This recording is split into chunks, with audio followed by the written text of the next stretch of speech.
Today we're at Castle Combe, where VP Racing Fuels is the official fuel of the circuit, taking a look at the best way in which to use racing fuel. And that's not just a question of picking a fuel and pouring it in. You really have to make sure that the car is mapped and tuned, especially to get the most performance. VP maintains that racing fuel is a performance component.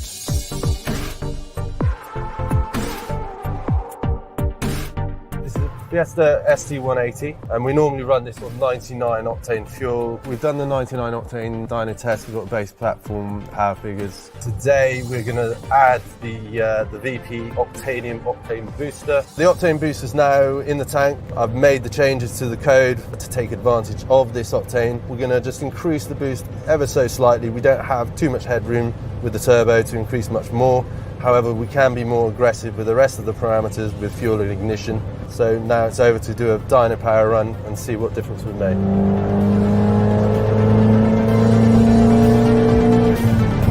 Dyno's coasting down, calculating the transmission losses from the wheel power to calculate engine power and obviously torque to see what gains we've made over the normal 99 octane. Before and after results, a fairly significant increase in ignition advance. Peak power having increased from 350 odd to now it's 374 horsepower. Making power is really what the company is about. VP offers a huge variety of different blends of different fuels for different occasions, different vehicles and different races. Anything from 2 wheels to 4 wheels to no wheels, VP has a solution for everybody. What makes VP's fuel so high quality is the 40 years that they've put into production, into development. They work constantly with manufacturers and with races. They have some of the best blending there is. The chemists are fantastic and it's always fresh every time.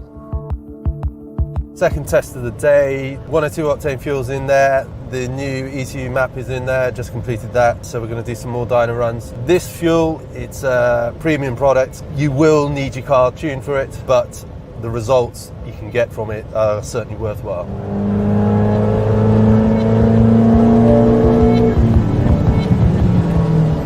There you go, 1.6 1600 turbocharged engine featuring the 102 octane fuel, and we've just hit 405 horsepower. Final results with the 102 octane, really big gains in torque, quite amazing to see a little 1600 turbo engine break 400 horsepower and 330 foot-pounds of torque. The results from today's dyno test were absolutely fantastic. It really proves the product works. We have tangible dyno results that we have graphs for, so we can show progression from our octanium boosters all the way through to the high end of the unleaded fuels that we are able to supply to racers. VP Fuels is a world-renowned historic brand. It has a huge pedigree in the States, and I believe that makes it a standalone, standout brand in the UK. There's a lot of ways in which you can spend money improving the performance of your racing car. There's practically infinite means of doing that. VP gives an option where you don't have to commit to an enormous sum of money. Really just pick the right fuel for the right purpose.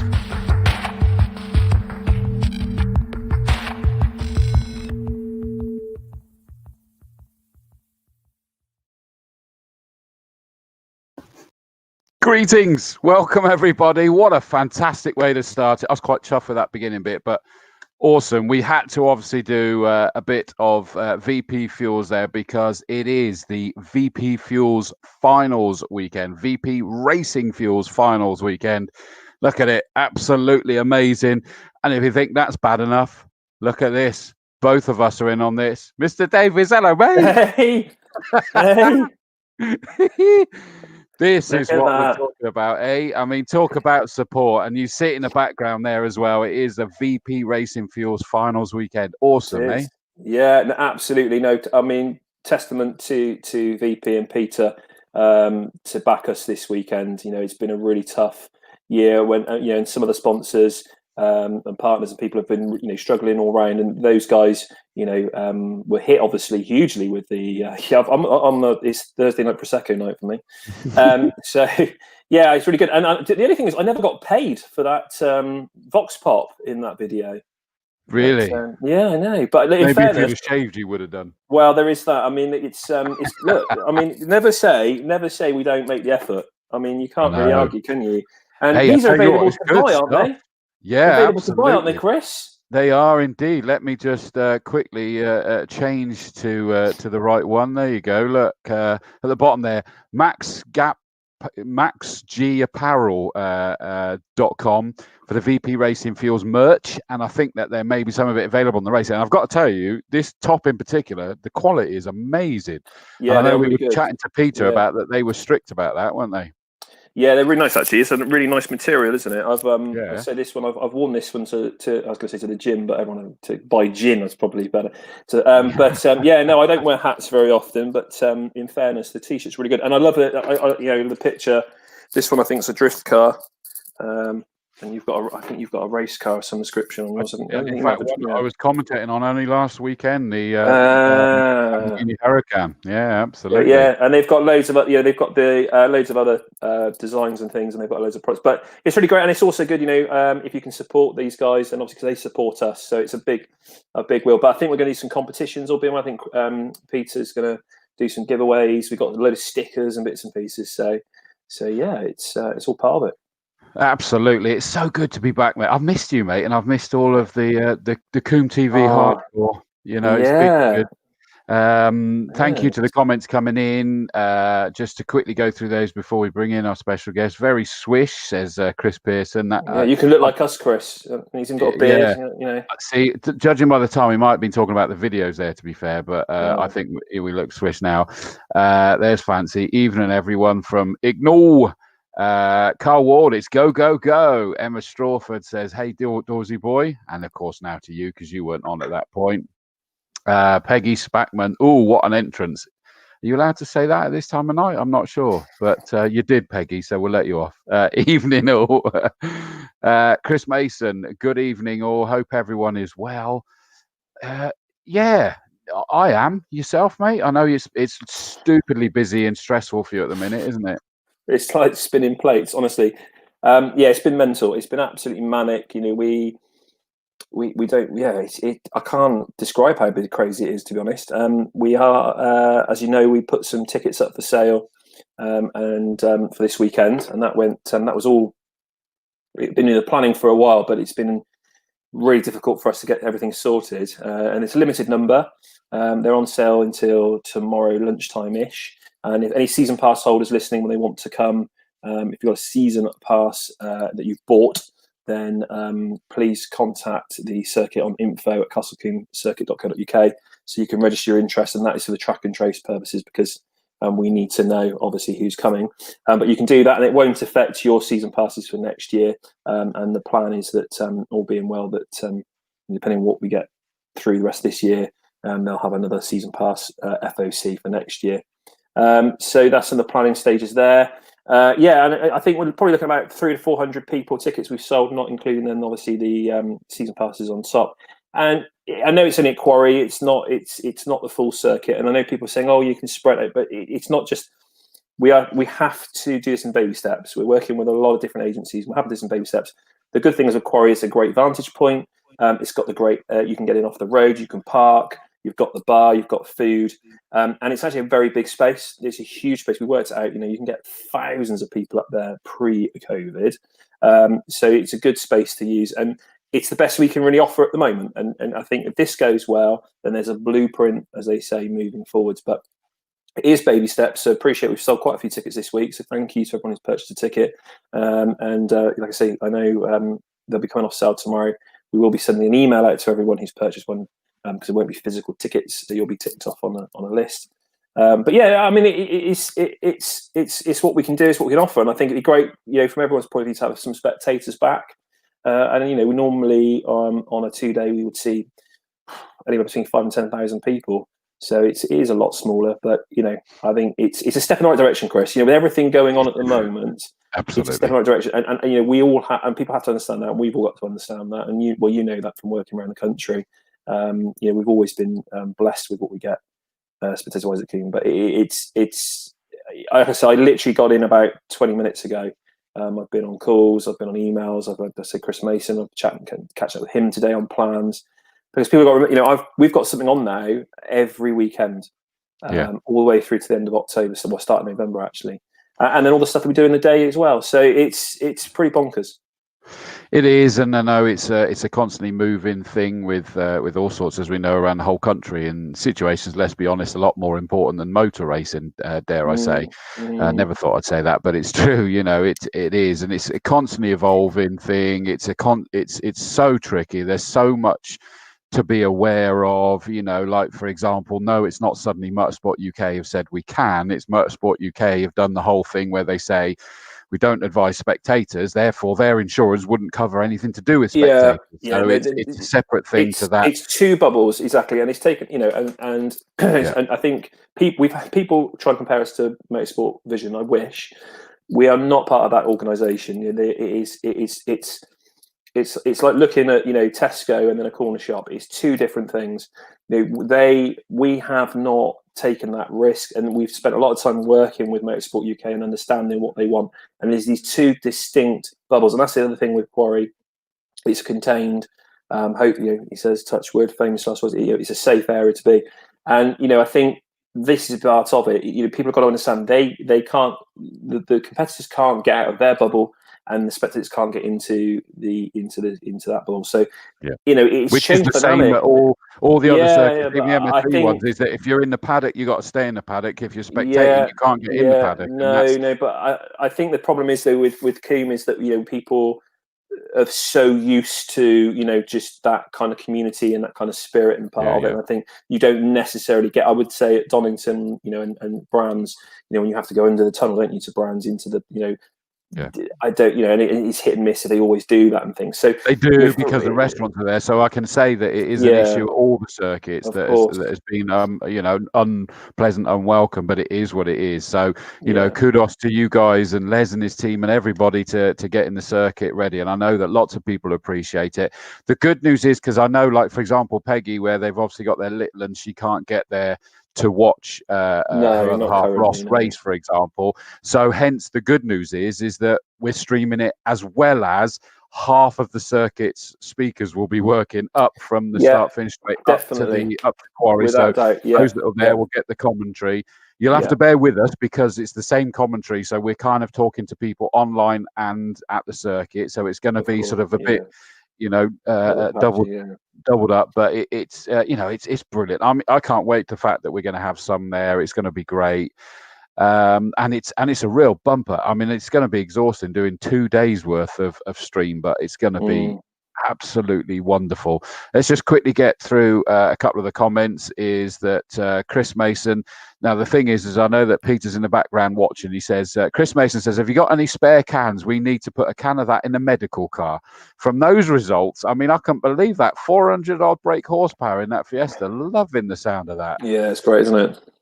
Darren Duffield, good evening, mate. Obviously racing one of the Fiestas. I don't know why, but we're not getting the photos, the profile photos. I think Facebook's having a bit of an issue at the minute. Tim Perry says, hi guys and gals. Dilly Tim. Indeed, yeah, I saw him. Didn't he has he got a new car? You got a new car, Tim? I think I saw you lady, I think. Oh, there we go. That one's working. That intro reminded me of 20th Century Fox. I'll take that as a compliment, Gerald. The current Mrs. Dawes, evening all. The current Mrs. Dawes is ready at the bar. No, you're not, love. I'm empty. What's going on, Mrs. Dawes? Well, honestly, she's slacking.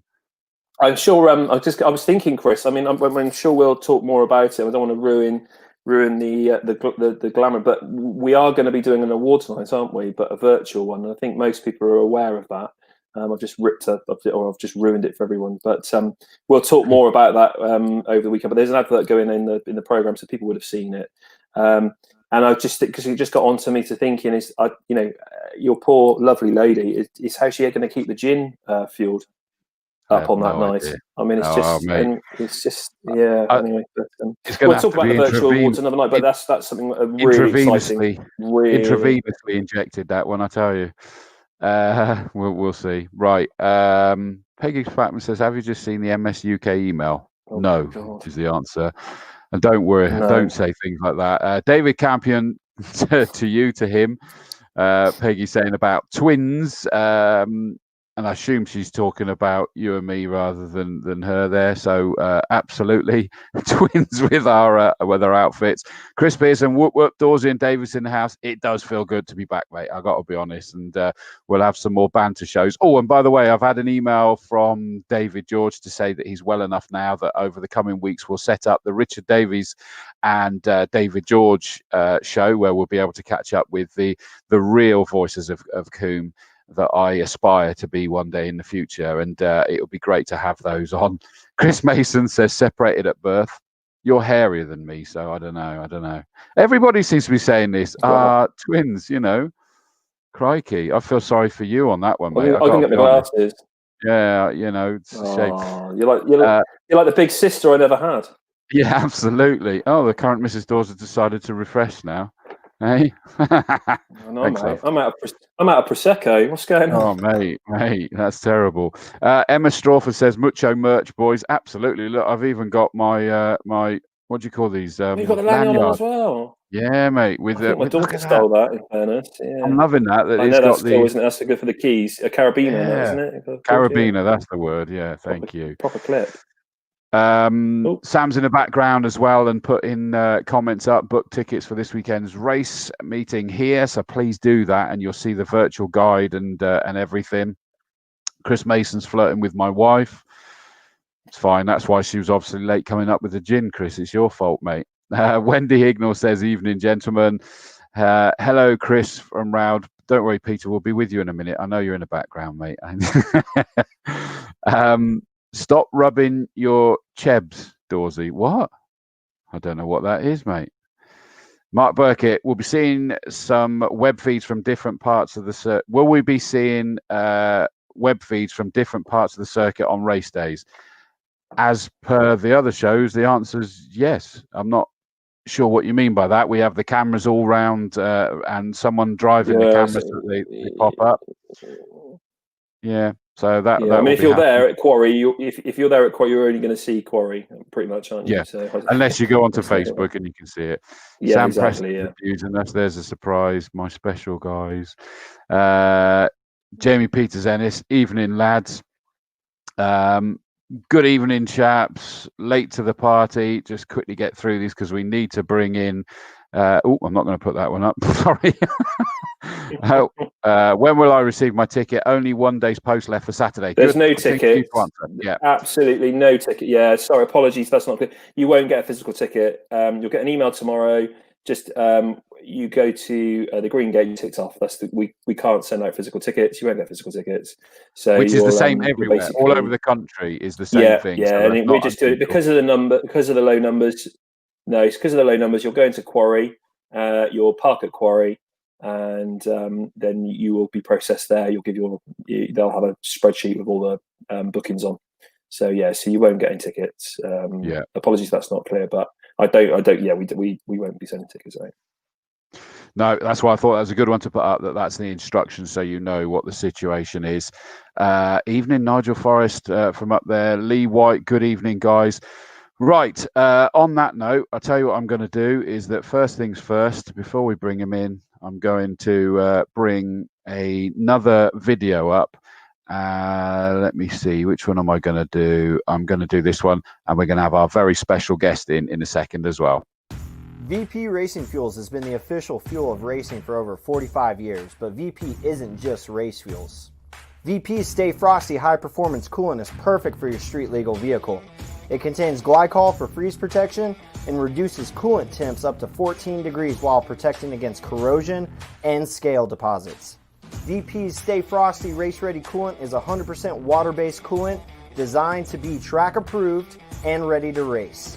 It reduces coolant temps up to 30 degrees while also protecting against corrosion and deposits, making it the best coolant for your race car application. For more information about VP Stay Frosty Performance Coolants, visit us online at vpracingfuels.com. And as if by magic, he's with us. It is Peter Coleman. Hello, my friend. How are you? Hello, Chris. I'm very well. How are you doing?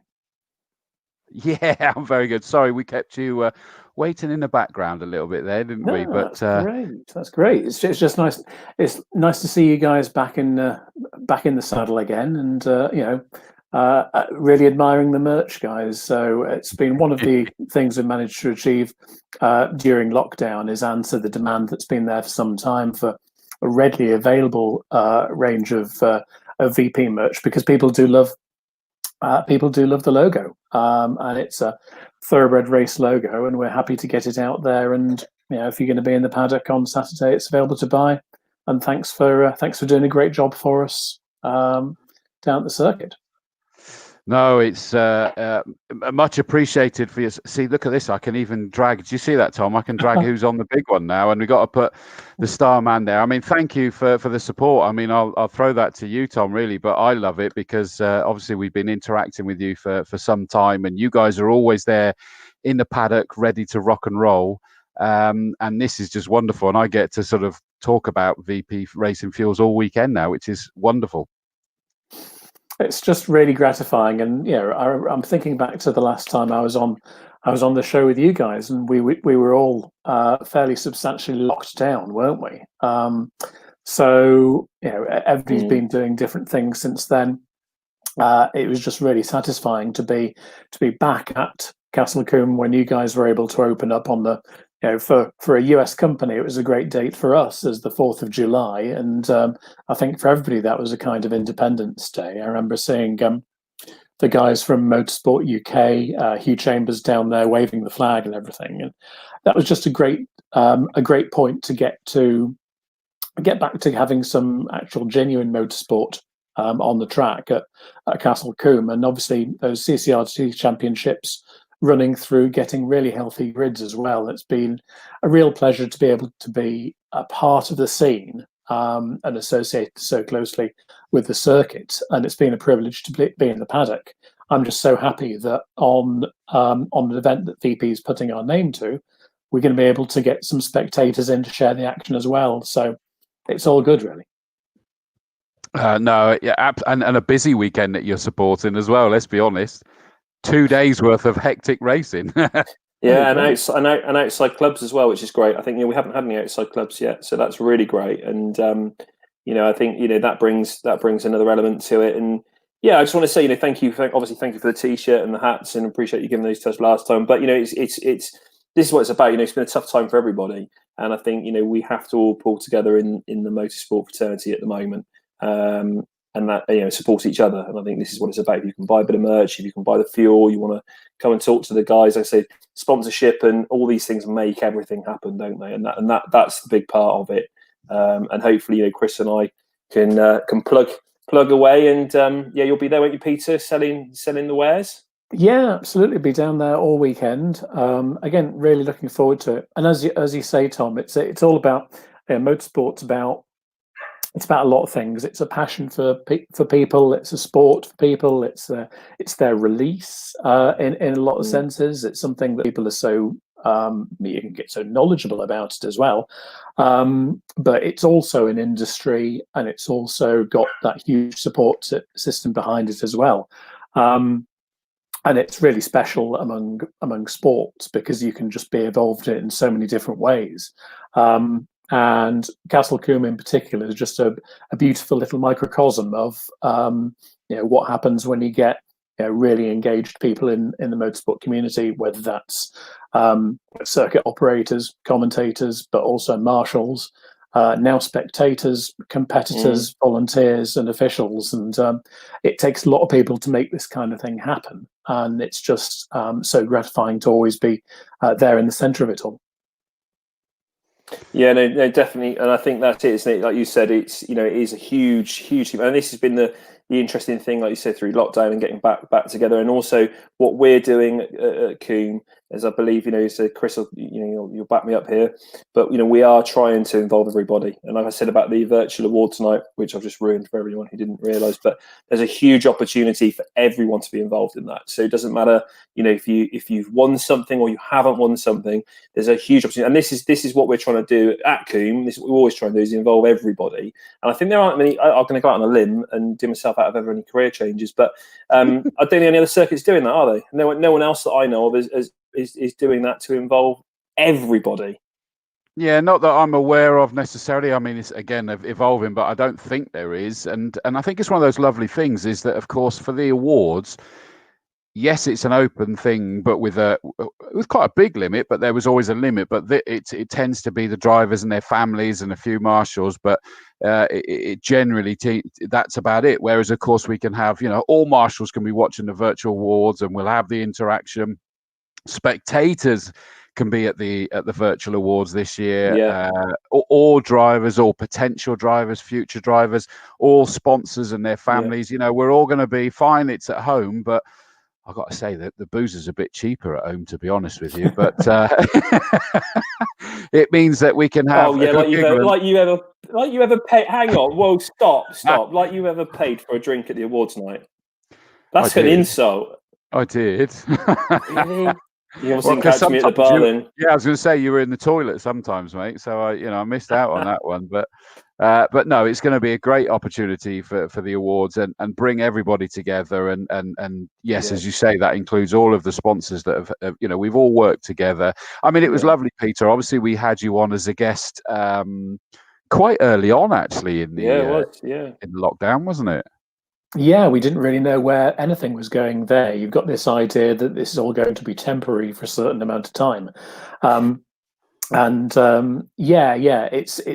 moved on. We're able to do certain things, but it's still chopping and changing. And not everybody's finding it so easy. And it's just nice that in a kind of a sports environment, you can be out there providing some fresh thrills, sporting action for people just to take their mind off what could otherwise be a fairly bleak situation. So heart goes out to everybody who's having those difficulties right now.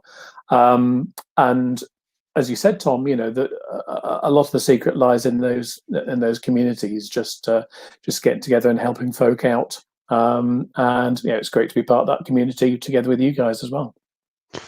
So you're going to be at the circuit both days, Saturday and Sunday? Oh yeah, wouldn't miss it. Perfect. What's available for people there other than your lovely face? Well, we can be concentrating on, as I mentioned, we're the industry brand. We've got some pre-orders for different fuels, which are going to be picked up over the course of the weekend. And that's the great thing about the deal which we have with you guys at Castle Combe, is that it's not just a badging deal. There's physical fuel available at the circuit, and it's free to get it delivered to the circuit as well, which often makes a big difference when you're transporting high octane fuel around the country. So we'll be in the paddock. Again, always happy to talk to people who are using different fuels, pump fuels, just to talk to them about the benefits of moving to a full-on race fuel. But as I said, on top of that, we've also got we'll have some show examples of our fuel jugs.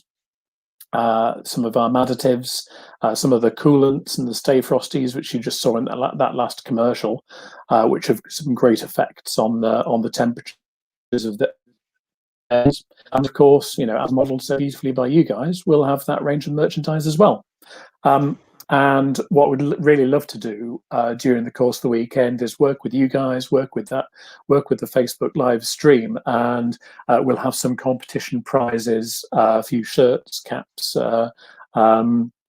loads of stickers. If you're a spectator and don't get a sticker, come and see me. But we'd really like to involve everybody who's out at Quarry and maybe some people at home as well.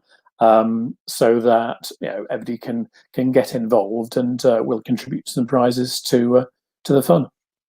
I love the sound of that, and I've got to say, you guys have the best names for your products. I mean, additives and things. I just love it. It's so cool, and I think it's almost a deliberate ploy, is that you've come up with the great names. I think to be catchy as well, I'd imagine. Yeah. There's a certain kind of irreverence to the company. We're kind of we're a very bold company, but it's very serious products at the same time. We've always got those a great team of people who are developing and coming up with those products. And we're always damn sure that they're effective and they do what they're supposed to as well. So yeah, it's we've got something for everybody this weekend. That certainly keep me busy trying to sort of keep that being fed through. So thank you in advance for that, Peter, for stitching me up even more then. But any excuse to do that, I think, for you, isn't it, mate? But I mean, we've got, and I've been sort of putting them up there, is that we've got maxgapparel.com for the merchandise. VP Racing Fuels, obviously, is the general URL. Racefuel.online for fuel pre-orders or stock inquiries, and oldhallperformance.com. And again, let me just double check. I've put that up here. Here we go. Got that there. Oldhallperformance.com, the main off-site resource for consumer products, additives and fuel jugs, but they're also available on site at Merlin.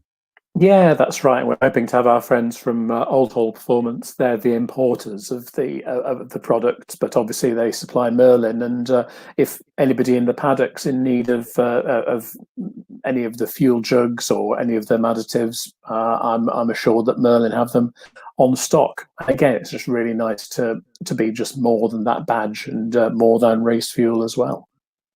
No, I love it. That's awesome. Anything else that's worth people being aware of, or have we covered it? I think we've covered it. It's just wanted to join you guys and say, thank you so much for the consistency of the support, and for giving us the opportunity to use what's going to be a great finals weekend as a bit of a shop window for us as well. And I'm just really looking forward to seeing how a lot of these championships resolve themselves. You can see it's tight at the top of a few of those tables. And I'm a bit of a fan. If you asked me if you gave me some time off from the stand and sat me down to watch one set of racing, I think I'd be looking at the Formula Fords. It's just such a great field, and just to watch the closeness of those proper racing cars, and then to have a good peer at them up close is really fun. So it's going to be nice to see a load of those championships resolve themselves, and to kind of come to a climax of the Castle Combe racing season at the very least. Although obviously it's not the last event at the circuit by a long chalk. No, absolutely. Well, Peter, thank you so much for taking. Thanks, Peter. Come on, we much appreciate that.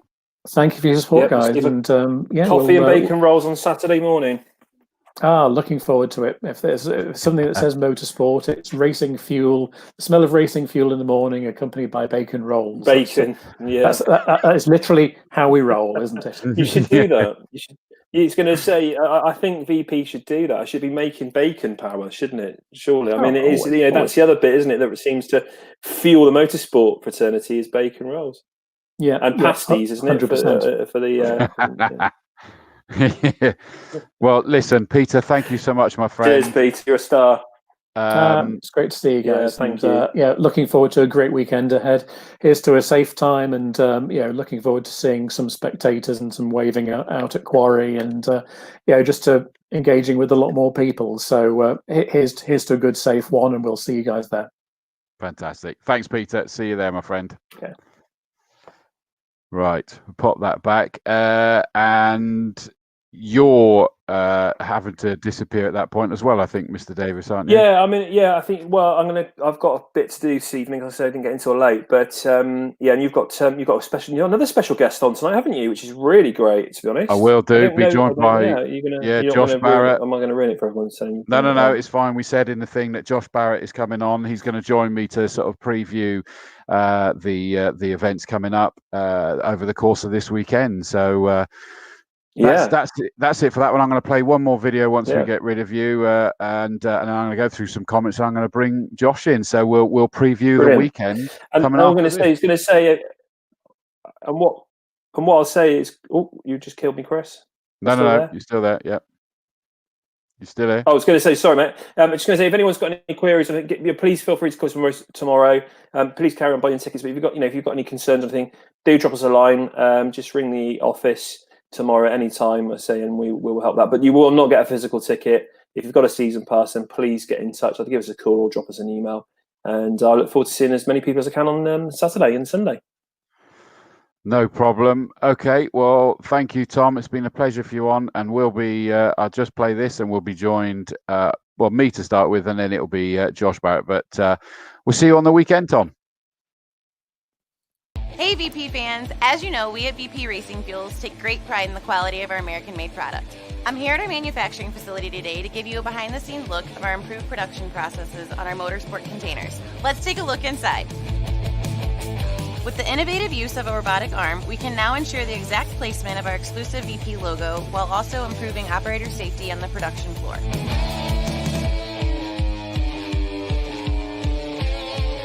We've developed an air pressure leak system that allows us the ability to assemble and install the jug's cap, followed by a full system seam integrity and leak test. Every single motorsport container produced on our lines is leak tested before it's packed in a box. Multiple times per shift, we use specialized tools in our quality lab to test wall thickness, color readings, container weights, and seam measurements to make sure everything is still within quality specifications.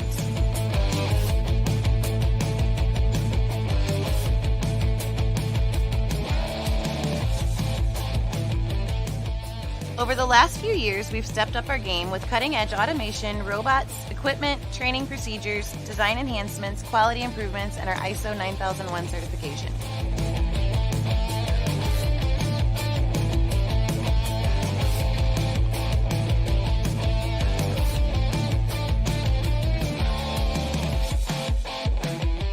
It's our top priority to produce a quality product that you feel confident purchasing. So along with the improvements we just showed you, we also offer a 3-year limited manufacturer's warranty on all of our containers and caps. Thank you guys for watching today, and we look forward to seeing you at the races.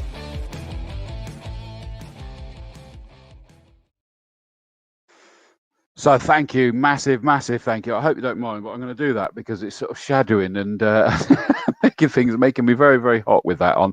I've still got the VP Fuels there, and we've got it up there. So thank you very much to VP Fuels for everything. Just quickly catching up with a few people that the comments were coming in. Thank you. Keep them coming in. Great one from Emma Strawford, and we will say this a bit more. Shout out for Carl Tilley. Some of you may know that name. 2010 Castle Combe Formula Ford Class C champion. I've forgotten now what it was. I think he was Class C champion.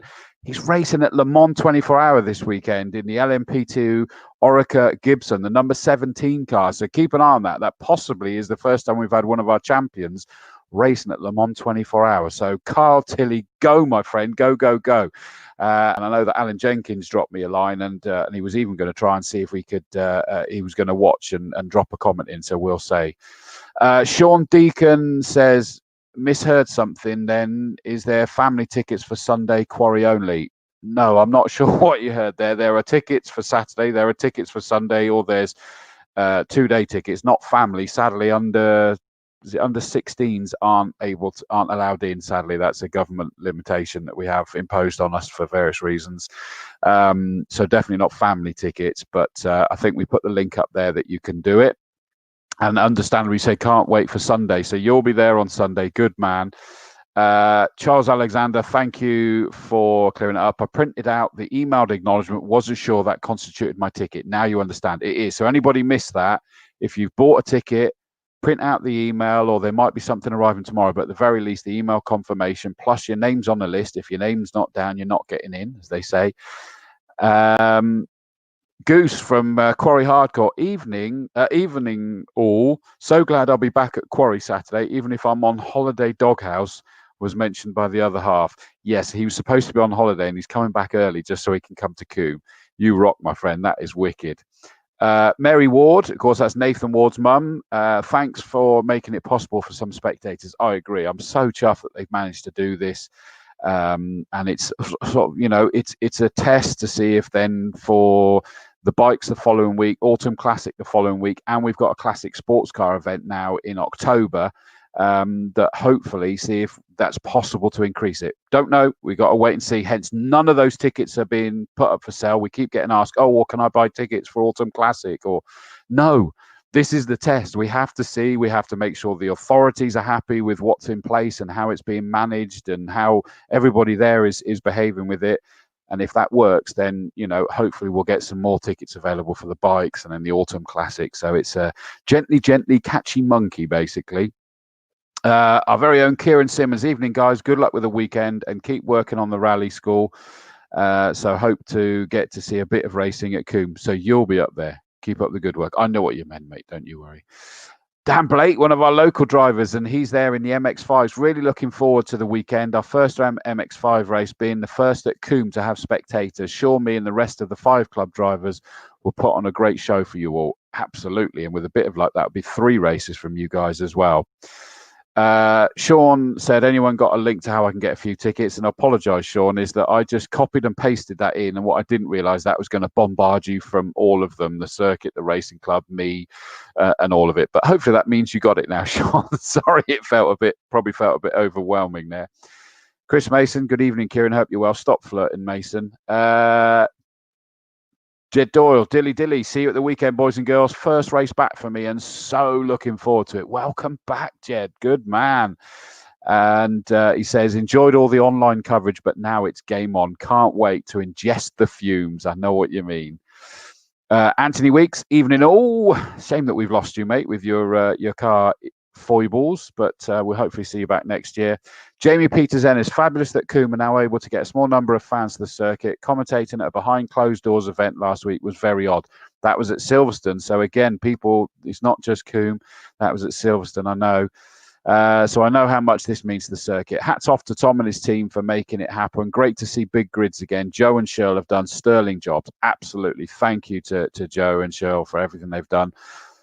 Jamie will be back with Jamie Sturgis, but this time in the Golf TCI. Is it really? I had missed that fact, actually. And from times in testing, he'll be right up there again. I look forward to that, mate. That would be awesome. Emma Mason says, don't talk to marshals about pork pie. Don't shoot the messenger. I have no idea. Mike Cotton, hello, mate. He says, sorry I'm late. We'll let you off, Mike, but you're always here. That's what I love. Alan Jenkins confirmed that it was absolutely Class C that Carl Tilley was in. I did get it right, see, Alan. I had to do it from memory, but good idea. Jed Doyle, great idea, open up quite spectators. Lots of room and car parking space. Good viewing. That's the point. It's one of the biggest favourites, the most popular spots. It's going to be sort of all the way from where it dips down as it goes onto Farm Straight. It will go to there, all the way to as it starts dipping down, sort of at the crest of Avon Rise. So it's a big space, as you know, up there. So it does really suggest that it's the best. And we'll have the speakers going, so you'll hear. Apologies, it is me and the guest that you'll be hearing in a second. Jeff Gendall, hope the weekend's racing goes well. Shame we can't come as Alfie is racing on Saturday and no under 17s allowed at the moment. 17s, that's right. But looking forward to watching the live stream. Enjoy Saturday, Chris Hignall. Yep, his last race meet for Hignall. And Alfie will go and get another hat trick, won't he? Good man. Go, Alfie. We know that you can do it. Carl Ward, Nathan Ward's dad, said, can't wait for Saturday. Great testing today and fixed the gearbox. So we'll be back racing with all gears for the finals. Glad to hear it, mate. Karen Blake, I can't attend on Saturday, but looking forward to watching the stream. Good luck to Dan Blake, number 27 in the MX5. We've got to get behind Dan. He's our local driver. I'll change it to that one because I know what you meant. Jealous, Dawesy. Absolutely. Why you're not, flirting with the wrong person. Mike Cotton says, can't wait for Saturday. I'm sure everyone will behave so more can enjoy Combe. Absolutely. That's what we hope, Mike, don't we? Thank you all for making it possible. I agree. Said about the pasties. Haha, Emma. There we go. So there's all sorts going on there. Right. Without further ado, let's bring in and I just saw him shift. You're getting comfortable there, Josh, in the background. Let's bring in, you'll have seen him doing the interviews at the last race meeting. He's doing the interviews on the Saturday, and he's then jumping over into the old paddock commentary box on Sunday. It is our newest recruit, Josh Barrett. Hello, mate. You all right? Hello, Chris. Yeah, good to be on the Combe TV in your weekday show for the first time. Yeah, welcome, mate. Thank you for agreeing to do that, because I think I forgot until probably only, was it yesterday or the day before? So apologies for the short notice, mate. That's okay, no problem. Obviously the biggest reason is not just that you're part of the commentary team, but of course we've got the fact that we've, as Tom said earlier, we're being joined by external race clubs for the first time this time, which is brilliant. And three or four? Yeah, three of them are 750 motor clubs. So that we've got the low cost, the MX5s, and the BMW car club championship. And you, of course, and Ian Salmon, who of course we know very well at Castle Combe, you guys are sort of like Mr. 750 motor clubs, really, aren't you? And you get to cover these guys around the whole country, including the live streams this year. Yeah, absolutely. I think all those championships have had live streaming this season, so hopefully some of our Combe regulars have been able to watch those, and now we can look forward to bringing them to Castle Combe. I think they've all raced at Combe before, so it'd be good to have them back, and they've all got big grids, so I'm sure everybody's going to enjoy those over the course of the weekend. Yeah, I mean, they really. I mean, the MX5s, we know full well that. Well, let's not kid ourselves. Any MX5 racing is blooming brilliant, isn't it? But those guys bring great entertainment. The BMW car club is new. It's their second year. It's their second championship year and their third season. The first ever race they had was at Combe a couple of years ago. Yes. And so this is the official BMW car club championship, and it's just grown amazingly. We had a full grid at Brands Hatch to start the season off, and we've got Gary Whitaker this year, who's probably BMW's best BMW club racer in the country. So it's great that we're bringing lots of M3 drivers out for that, and really quick cars, sort of 400 brake horsepower cars at the front of that. So it should be pretty exciting for everybody who can watch the cars going up towards Quarry. Yes, quite. Yeah, and the likes of Gary Burstow and people like that. You know, these are names that you sort of like synonymous. Graham Crowhurst. You know, I just look down this list and go, yeah, I've seen them racing BMWs in various things. So fair play to them. And it was always looking like it was going to be a rather interesting series, as you say, as it was, and it moved very quickly to a championship, didn't it? Yeah, straight last year. Immediately, I think there was 20 cars in that first ever race they had at Castle Combe, and sort of 30 cars, I think, plus we've got this weekend. You got 4 classes. So you got the M3s at the front, and you also got ex-touring car driver Rick Kerry, who's got a V8 engine to BMW 1 Series. So that's a big 4-litre engine, so that sounds good. And then back go to like the production 3 Series at the back as well. So it's a budget way sort of at the back of the field, as well up to sort of full race spec M3s at the front. I love it. That'll keep us busy then, won't it? Crikey, that'll be multiple races within one by the sounds of that. Last year's champion, Matt Page, he's not back out again by the looks of it. No, he was the champion from the Cup class. I'm not quite sure where he's racing this year, but he hasn't been in the car club championship. But we've had races at Brands Hatch and at Oulton Park so far this season, and it's interesting because at Oulton Park not many of the top class cars were out, so the overall championship therefore sort of been dominated by some of the lower classes. But we've got a sort of a full grid of top class cars again for Combe with like Gary Whitaker and people like that. Although we got it tied at the top by the looks of it. Stephen, oh goodness me, have I got to learn how to say that? How do you say it? Schweikart, I think. Schweikart, yes. Stephen Schweikart in the M2 class on 46 points, and Dan Harborough on 46 as well. Yeah, Schweikart hasn't actually won his class all season because the points are done, so it's more on consistency than on sort of race wins. I think it's only like 1 point difference between first and second. So I think everybody else who's sort of been winning races have had one retirement, and therefore they're a bit further down the championship order. But yeah, Dan Harborough, he's got the oldest car on the grid because he's got an E30. So a car like what Tim Harvey won the touring car championship in. So what a 30-year-old car now, but it's right at the top of the championship. I'm loving that. I like that.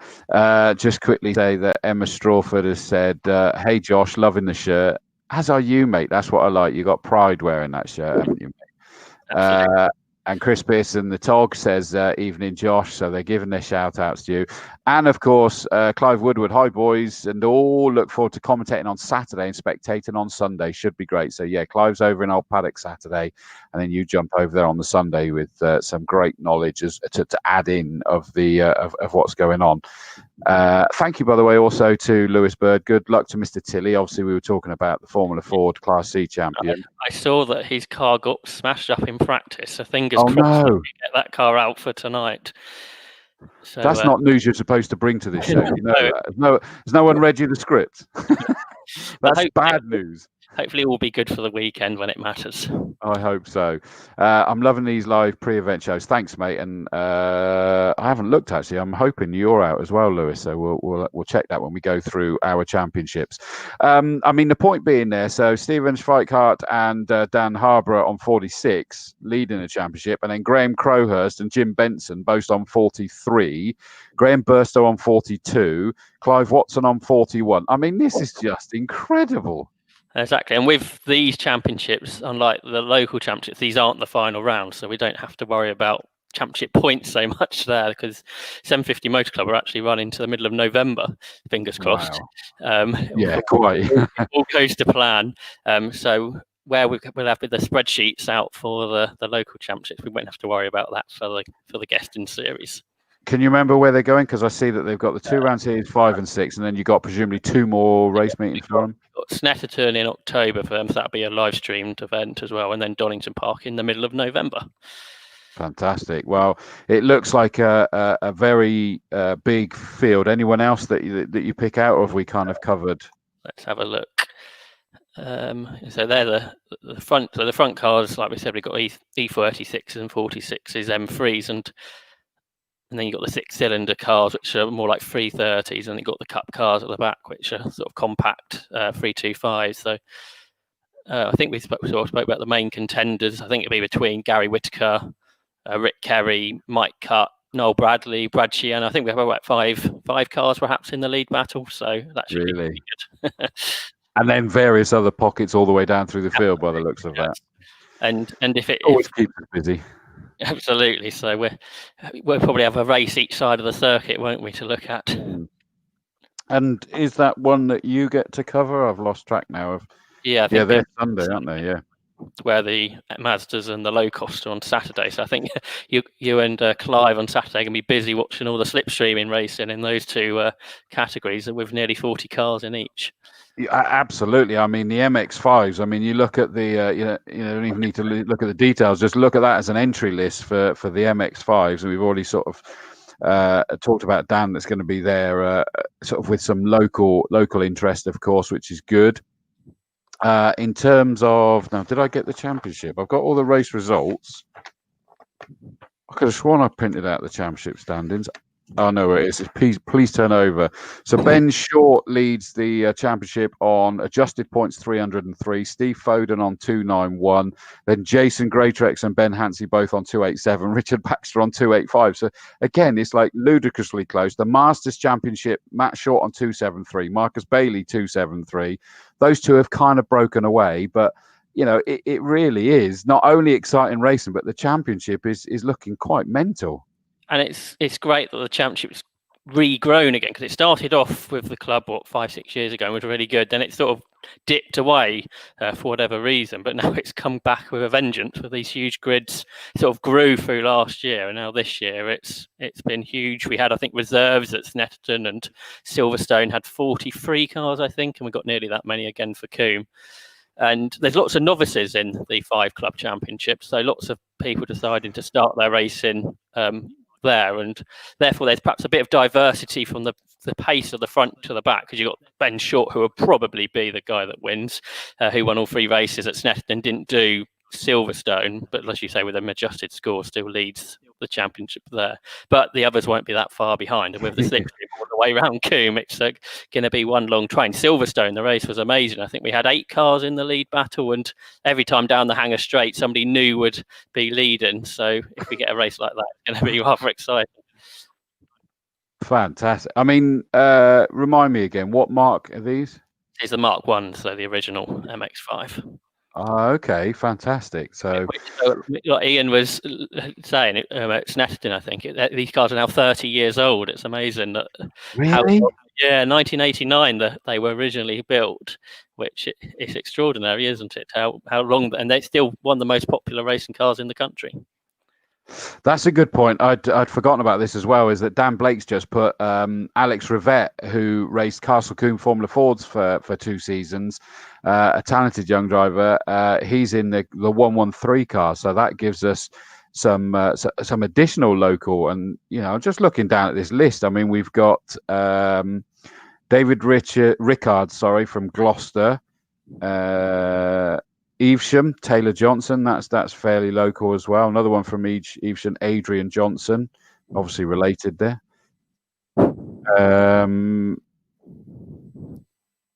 testing my geography as I go. I mean, you've got Alex Lewington from Oakhampton. It's not massively local, but it's probably the nearest circuit for him at least. So it's great. Just a bumper field, sorry.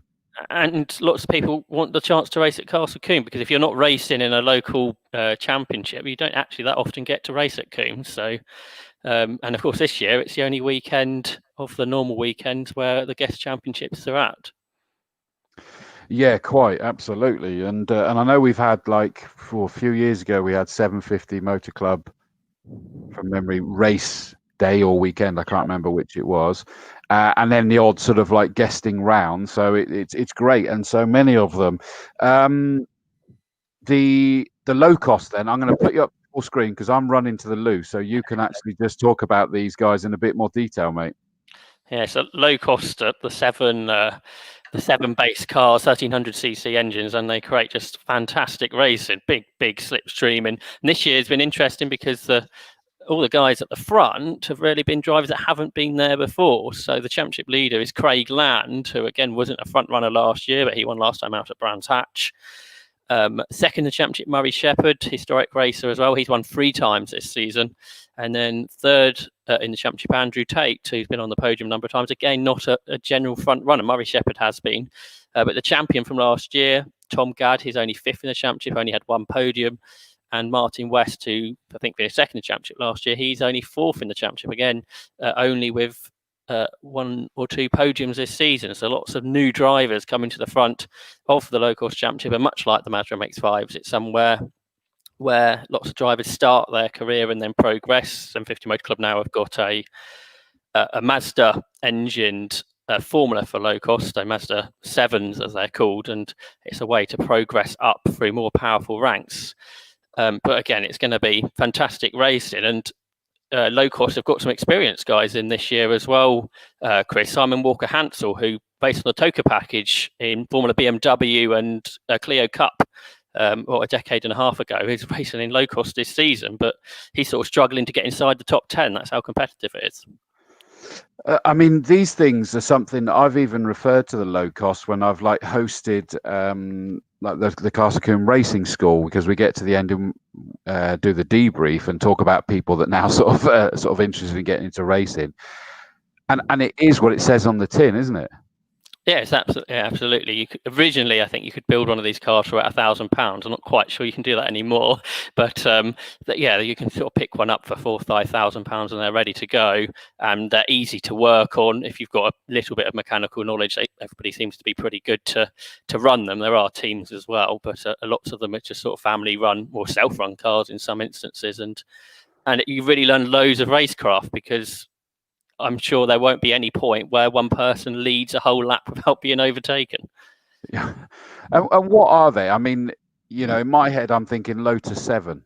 Yeah, so it's based on the Lotus 7 chassis. But Ron Champion built a book, I think, in the 90s of what a low cost is, and the cars are built to that spec. But they run 1300cc Ford Crossflow engines, so not very powerful. So it's all down to the driver, and that means because they're not very powerful, and as you know with Caterhams, they slipstream really well, and because a local's got even less power, that's an even bigger effect therefore. Wow, so basically we're going to have 4-wheel bike racing. That's the reality of it, isn't it? Back and forth. I'm sure into Quarry you'll have sort of 3 or 4 cars abreast going up there, so it should be pretty frantic 15-minute races. I'm loving the sound of that. I really am. Just briefly jumping back to the MX-5s, only because Dan Blake has made this comment. Taylor Johnson. So I mentioned about the two Johnsons from Evesham having his first race. Recently passed his ARDS at Thruxton. Adrian raced in the Dave Allen with him and was fourth in class. So not his first race in this, because his first race was in the Dave Allen here at Castle Combe. So he's novice, but he's had a little bit of experience of Castle Combe.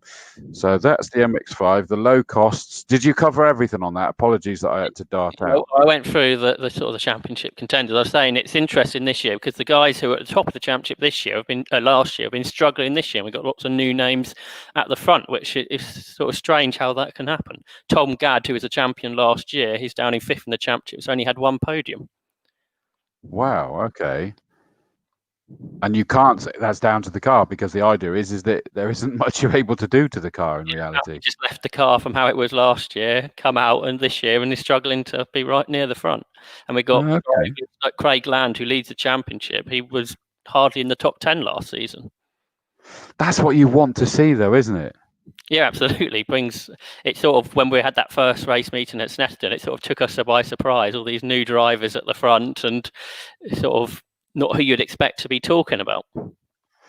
No, I mean it is nice to mix it up. I'd imagine it's exactly what the championship want as well in reality. So a good sized field of them. I didn't count actually how many of them there was, but it's good numbers. And again, plenty of local drivers. Bridgewater, we've got Glenn Boyer, Cirencester. Oh, Louis Wall. Yeah, I know Louis Wall from the supercarts. Yeah, he won, I think, his first ever low cost race last year. It was at Alton Park maybe a couple of years ago. He's had all sorts of car problems this year. I don't think he's finished a race yet. But again, if the car is working, he could be one to win a race for sure. I mean, Louis Wall was a champ in the supercarts. You know, he was amazing at that. How different is it be going from how quick a supercart is to a car that probably hardly reaches 100 miles per hour at low cost? Yeah, I mean, but I think it's all relative, isn't it? In reality, it's a totally different skill set for the racing, and I think that's what he was looking for at the time. So I'm looking up. Hopefully, I'll get a chance to catch up with Louis as well. That would be good. Western Supermare as well, which is where my sister and brother-in-law live. Peter Hatfield from down there. A potential front runner, Peters. He's been in sort of in the top 5 and 6 before. Well, that, and even more interesting then if he's going to be at his home circuit, so that'll be good. John Peerless Didcot, that's not far away. It's a little bit further on from me. His first low cost race. He's raced in the new Civic series that the club have, so I think this will be his first race in a low cost. It'll be interesting to see how he goes. Okay, and Carl Russenars from Cheltenham. Another driver that could be on the podium. Really? Got lots of your local guys that I think might be battling for a win here. That's what we like to hear, mate. That's what we like to hear. So that's the 750 Motor Club stuff. Another one that you do actually know about, because I obviously covered these guys a lot. I used to do a lot of the MG Car Club and would still if I was available. And you and I got to work. I think that was the first time we worked together, was on MG Car Club race meet at Silverstone, I think it was. Yeah, from memory. And the midgets and sprites, they run under that. A little bit different for them this year, and they've gone series rather than championship, haven't they? Yeah, a lot of the MG Car Club categories have decided to run as a series this year because they've only got 3 of the normal car club meetings. So it's been good that we could get the midgets and sprites with us this weekend, because these cars are really quick, aren't they? The race spec midgets that run at the front. They're insane, aren't they? I mean, they just look like they're midgets on steroids, basically, aren't they? They definitely are, yes. And Richard Wildman's been dominating so far by the looks of it. Yeah, he's won all 4 races. Yeah, he has. So I suspect he'll be the one to watch, because there's not too many of the top class midgets this weekend, but it's those cars in classes D and E which sometimes create some of the best races. I'm sure you remember at Snetterton last year where they slipstream around the circuit, and I'm sure it'll be the same here this weekend. Yeah, good to see. We got the likes of Edward Weston's going to be there as well. Kim Deere, Carl Chadwick, Pippa Cow. You know, this it's good to see that we've still got a lot of the familiar names in there as well, even if it's just a sort of like a slightly different year for everybody this year. But they always provide great entertainment for racing, and we've got them they're the Sunday, aren't they? Yes, yeah, because they had their first race at Donington, and not too many of them turned out. But then the last race at Snetterton, the grid grew, and it's good to see they stayed here this weekend as well. Well, I love the sound of that. Now you've got a choice, Josh. Do you want to stay as we go through the local championships, or did you need to scoot? No, I can stay with you. That's good, man. Correct answer, mate. Well done. It's finals weekend. Let me just quickly put this up as well. I did miss a name on the BMWs. I'm sorry, Andy, and I can't believe I actually forgot that because I was in my head trying to think of this. I'm going to jump back to this.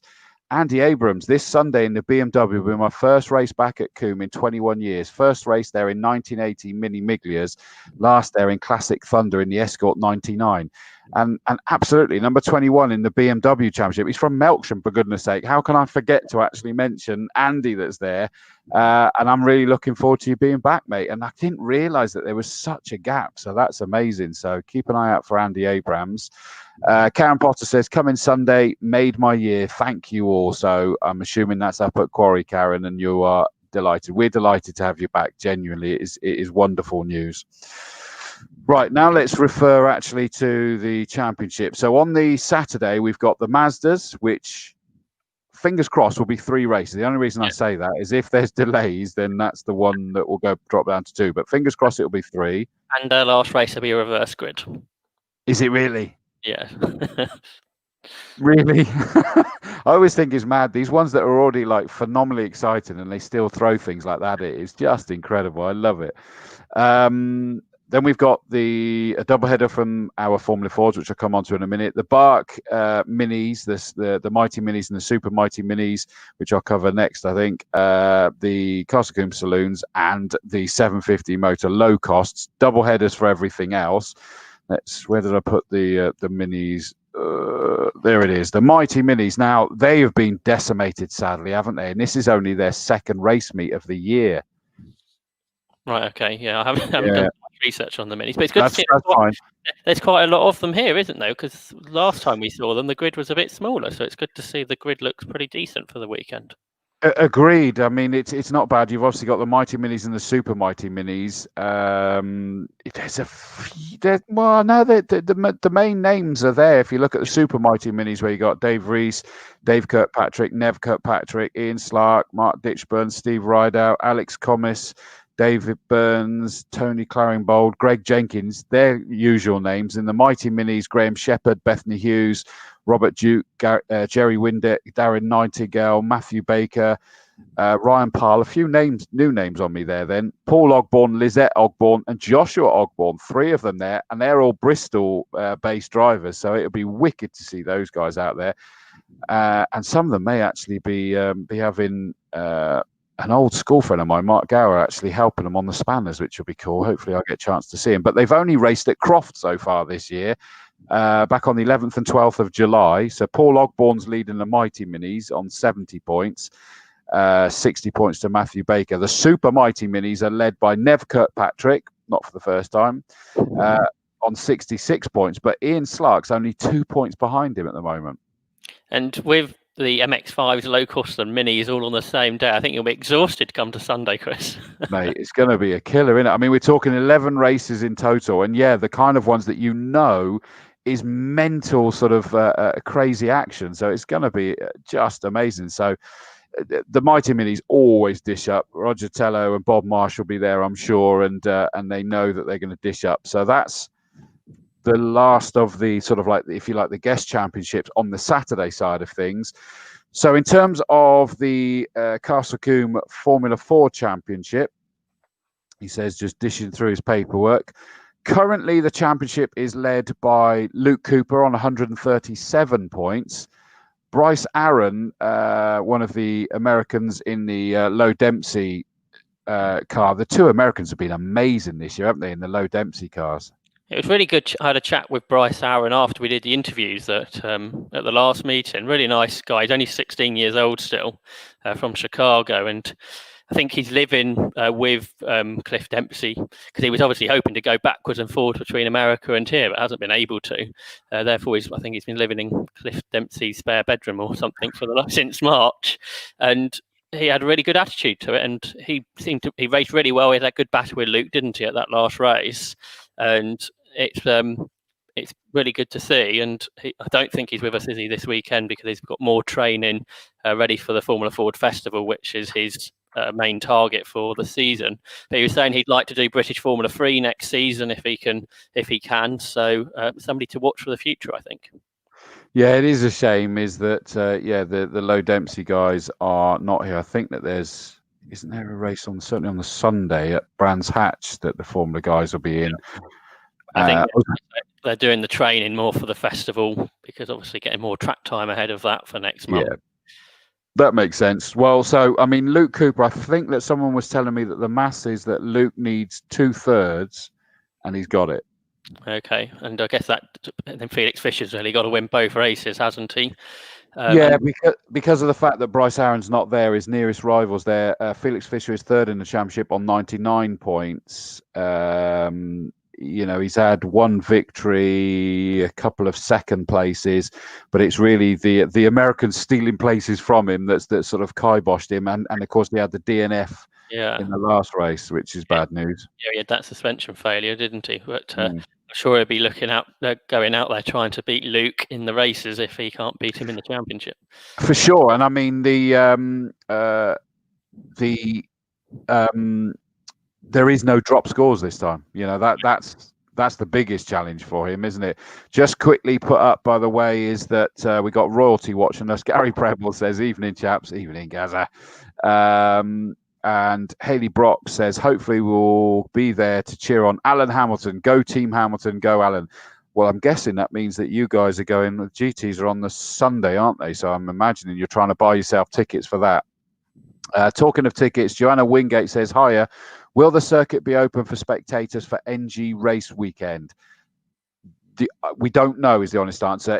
This weekend is a trial. If this all goes well, if it works and we still get big ticks from local government, from councils, from the health board, from everything like that, then the answer will be yes. But that's why nothing's on sale yet, Joanna, is that you have to let this weekend go, and then the announcement will be made next week. But I can assure you from the circuit's perspective, they're all going like that, as I'm sure you are as well. So watch this space. Keep yourself abreast of the websites and the social media, and we'll be able to update you. But I know there's certainly a big, big desire for that to happen. Matt Hallam, 4th in the championship. That is a wonderful story. I mean, he was the Search for the Star winner last year, and he was in the Wiltshire College car to do his first year of real assault on the target, on the title, on the championship last year. And then, of course, Wiltshire College, it wasn't possible because with the lockdown, it means that the students aren't there. They can't be having all the students working all over the car and things like that. So sadly, those cars for now, and I know David Campion commented earlier, bless him, the whole lot of them have had a terrible time of not being able to do what they normally do. But he managed to get himself sorted out with the drive with Kevin Mills Racing. And hasn't he done well? I mean, he sat there 4th in the championship, and last race meet, he was having a ding-dong battle.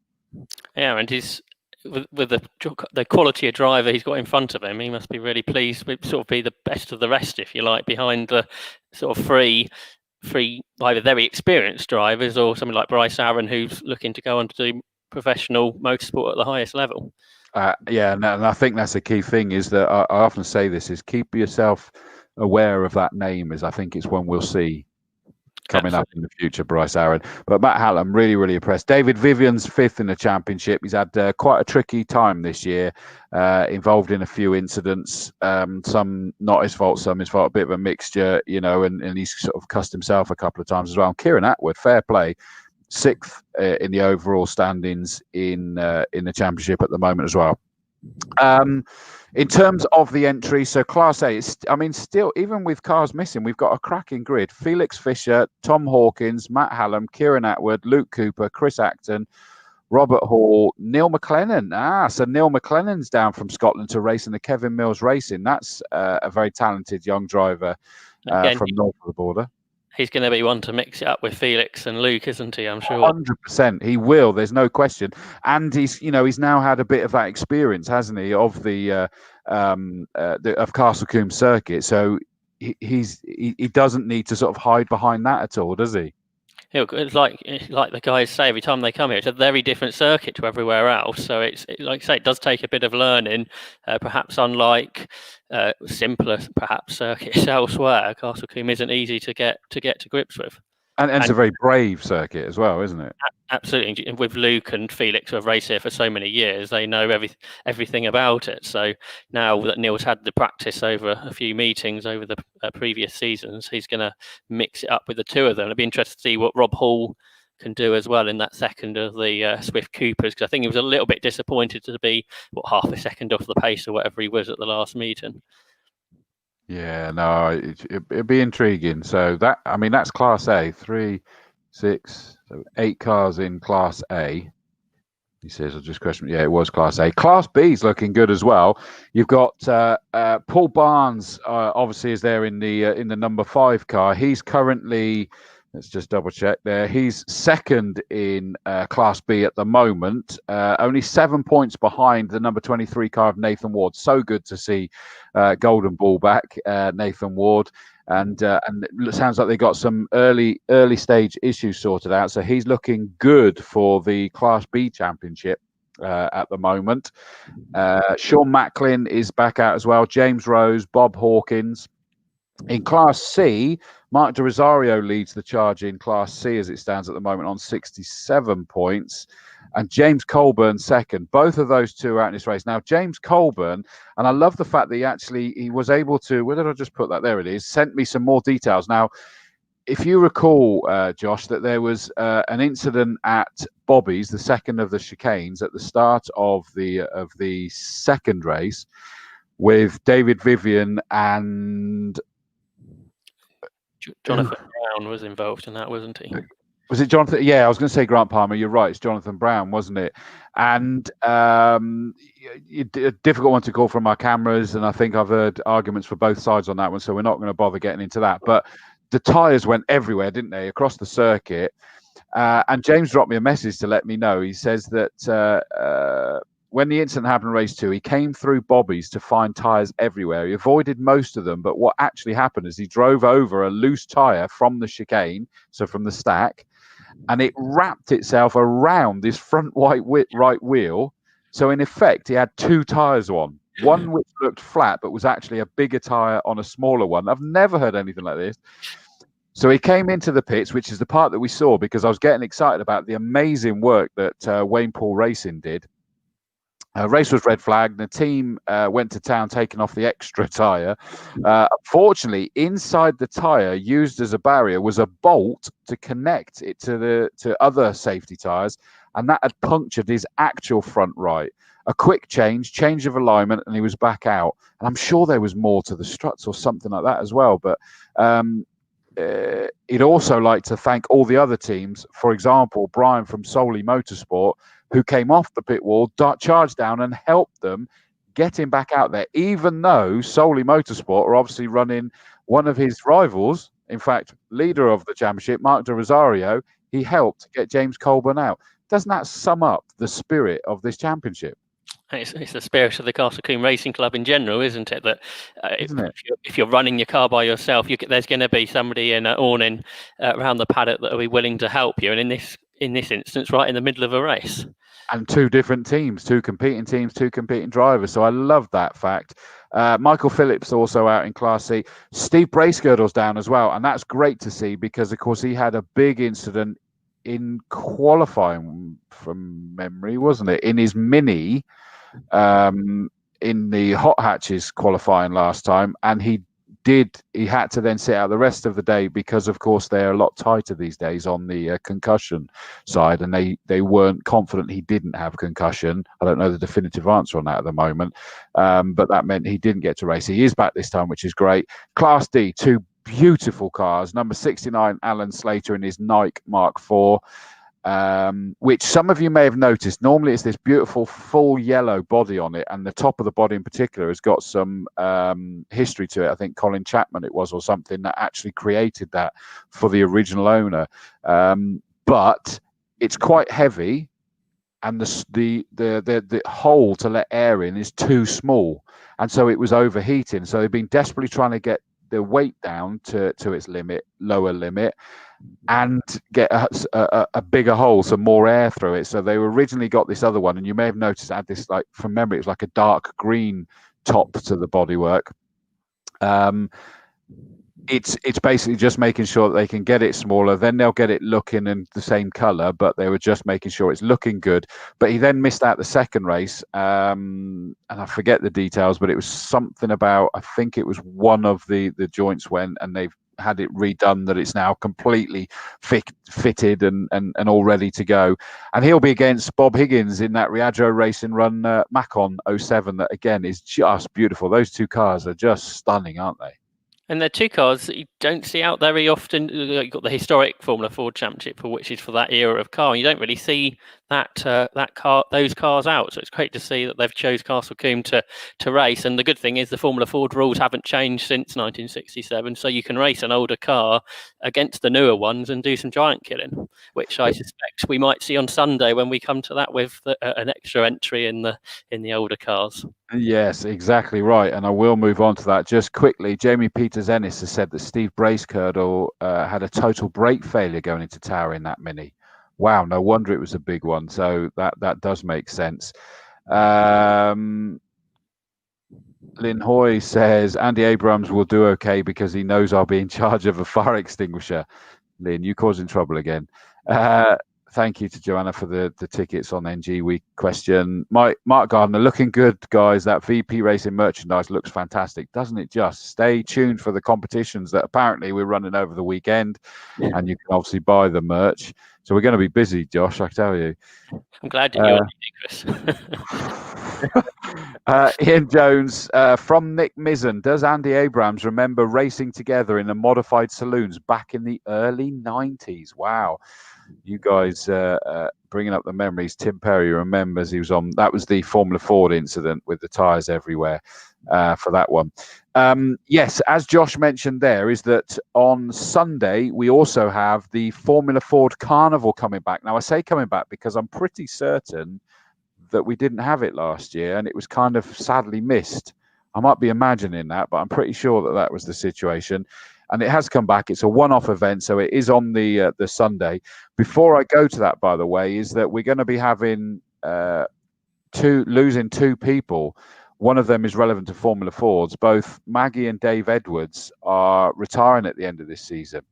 And Maggie's been at the circuit 48 years, Dave Edwards 50 years, both on the scrutineering side. But of course, Maggie has been the coordinator for the Formula Fords. And it's really sad to see that they are going to be retiring, but they don't owe us anything after that kind of length of time. So bless you. Thank you very much for that one. Amazing commitment, isn't it? 50 years at the circuit. Isn't it just? Now, sadly, still within the 50s, the Formula Ford Carnival is in memory of Con Evans. And it was only 3 years ago that I presented Con Evans, one of our Mighty Orange Army, with a commemorative piece on the start-finish straight for his 50th anniversary of being a marshal at Castle Combe. Now, sadly, on the bank holiday Monday, he was on his way with his son to the circuit and sadly passed away from a heart attack. And it's incredibly sad. The phone call was taken by Richard Beard on the Monday that I'm afraid you're going to be 2 marshals short. And how do you deal with that? The guy, Richard and Ken Davis was there as well, taking that call. And the lovely person, the knowledge, the experience, everything. I will read this out again on the weekend, but I'm just going to say this. We got a lovely piece from his son, Damien Evans, that was with him at the time as well. We're obviously in this race is in his memory. A really kind gesture to have the commentators provide some info, and I'm deeply touched. I do regret being unable to attend, but for the moment it will feel extremely strange and upsetting not traveling to events with Dad, as it is something I've regularly done for over 30 years. Dad had been marshalling for around 52 years and was over the moon at getting the upgrade to examining post chief, something he should have done for a few years ago, really. He had no plans to retire from marshalling in the foreseeable future and thoroughly enjoyed the friendly and organised atmosphere at Combe. As well as Combe, we had previously marshalled together at hill climb and sprint events at Wiscombe, Longleat, Charmouth, Bovington, Prescott and Gurston. We had also previously marshalled together at many bike meetings, including Combe, Thruxton, Pembrey, Aberdare, and several of the airfield circuits previously used by the North Gloucester Club. Before my time, as in Damien's time, he regularly attended events at Combe, Thruxton, Silverstone, Brands, and Mallory. Over the last 5 years or so, we had cut down marshalling venues and simply attended Combe only. Dad was an avid fisherman and divided his time between marshalling, fishing, and working hard in his garden. He also enjoyed holidays away in his caravan. We think it's really fitting in a way that we were travelling on our way to Combe to marshal when he passed away from a heart attack, and we had been speaking only moments before about how we appeared to be running slightly later than usual that day. Dad had a love of Formula Ford 1600 racing, and we had some of our best and most scary marshalling moments with this formula. In particular, we often spoke about Pete Dickox rolling his Formula Ford at Tower Corner in 1998 and ending up over the Armco. When Dad got to the scene, he couldn't work out what Pete was doing, only to discover that Pete was frantically searching for his hearing aids in the remains of his car. I hope this will be helpful, but if there's anything further, he'll be happy to oblige. Just devastating, and my comments is that it's a fallen Orange Army. It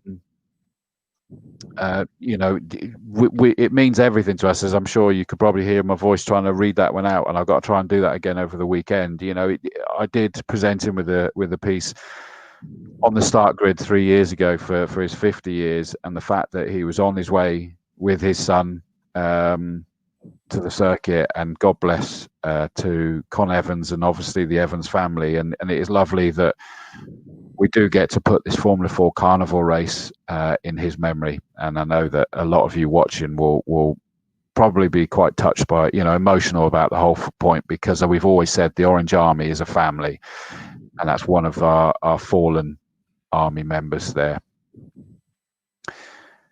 So, in memory of Con Evans, the Formula Ford Carnival is looking good. We've got some that we're missing because they're going to be at Brands Hatch, but we've got Tom Hawkins. Richard Higgins is coming out in Riadro Racing and an RF88 Van Diemen.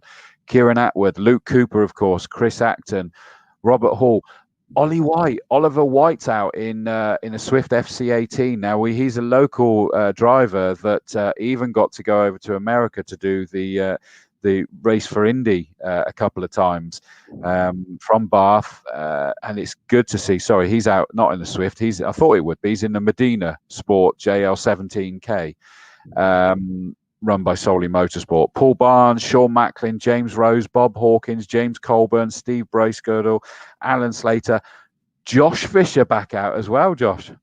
Yes, but he's in a Merlin Mark 20, which is a 50-year-old car. Did you see the photo of that?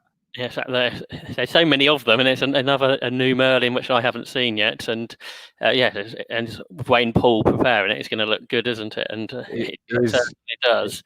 It's blue as well, as usual, as you'd expect it to be. And Wayne Paul actually got to go and take it out on circuit today. And I tell you what, I saw it in the paddock, a photo of it in the paddock. It is beautiful. And I reckon he's certainly going to be in the top 10. I wonder if he can get into the top 6 or something like that, and in a car that shouldn't be up there, but with a talented Josh driving it.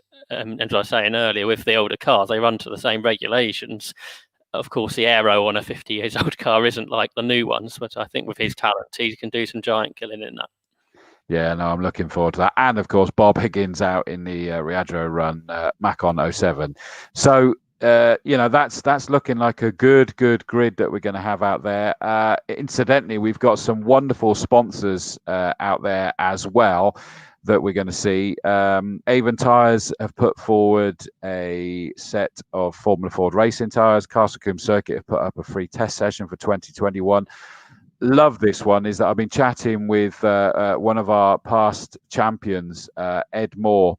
He, as well as a few other bits and pieces that we know that they run, is that he's got this a company called Johnny Moore Watches. Watch for the Johnny Moore Watches Best Presented Car Award that he's going to be doing. I'm just quickly trying to. I forgot to put this up. There we go. Let me just put this up here, and then I can share a Chrome tab so that you can see. This is a Johnny Moore watch. Let me make that full screen rather than seeing us. At Castle Combe Circuit, it is absolutely beautiful stuff that they do there, and they're actually presenting one of those to the best presented car. Now, let me just remind you, Johnny Moore was the quintessential gentleman, well-mannered. This is his grandfather, well-mannered, generous to all, and very stylish. We've grown tired of the bad manners of so many in modern society.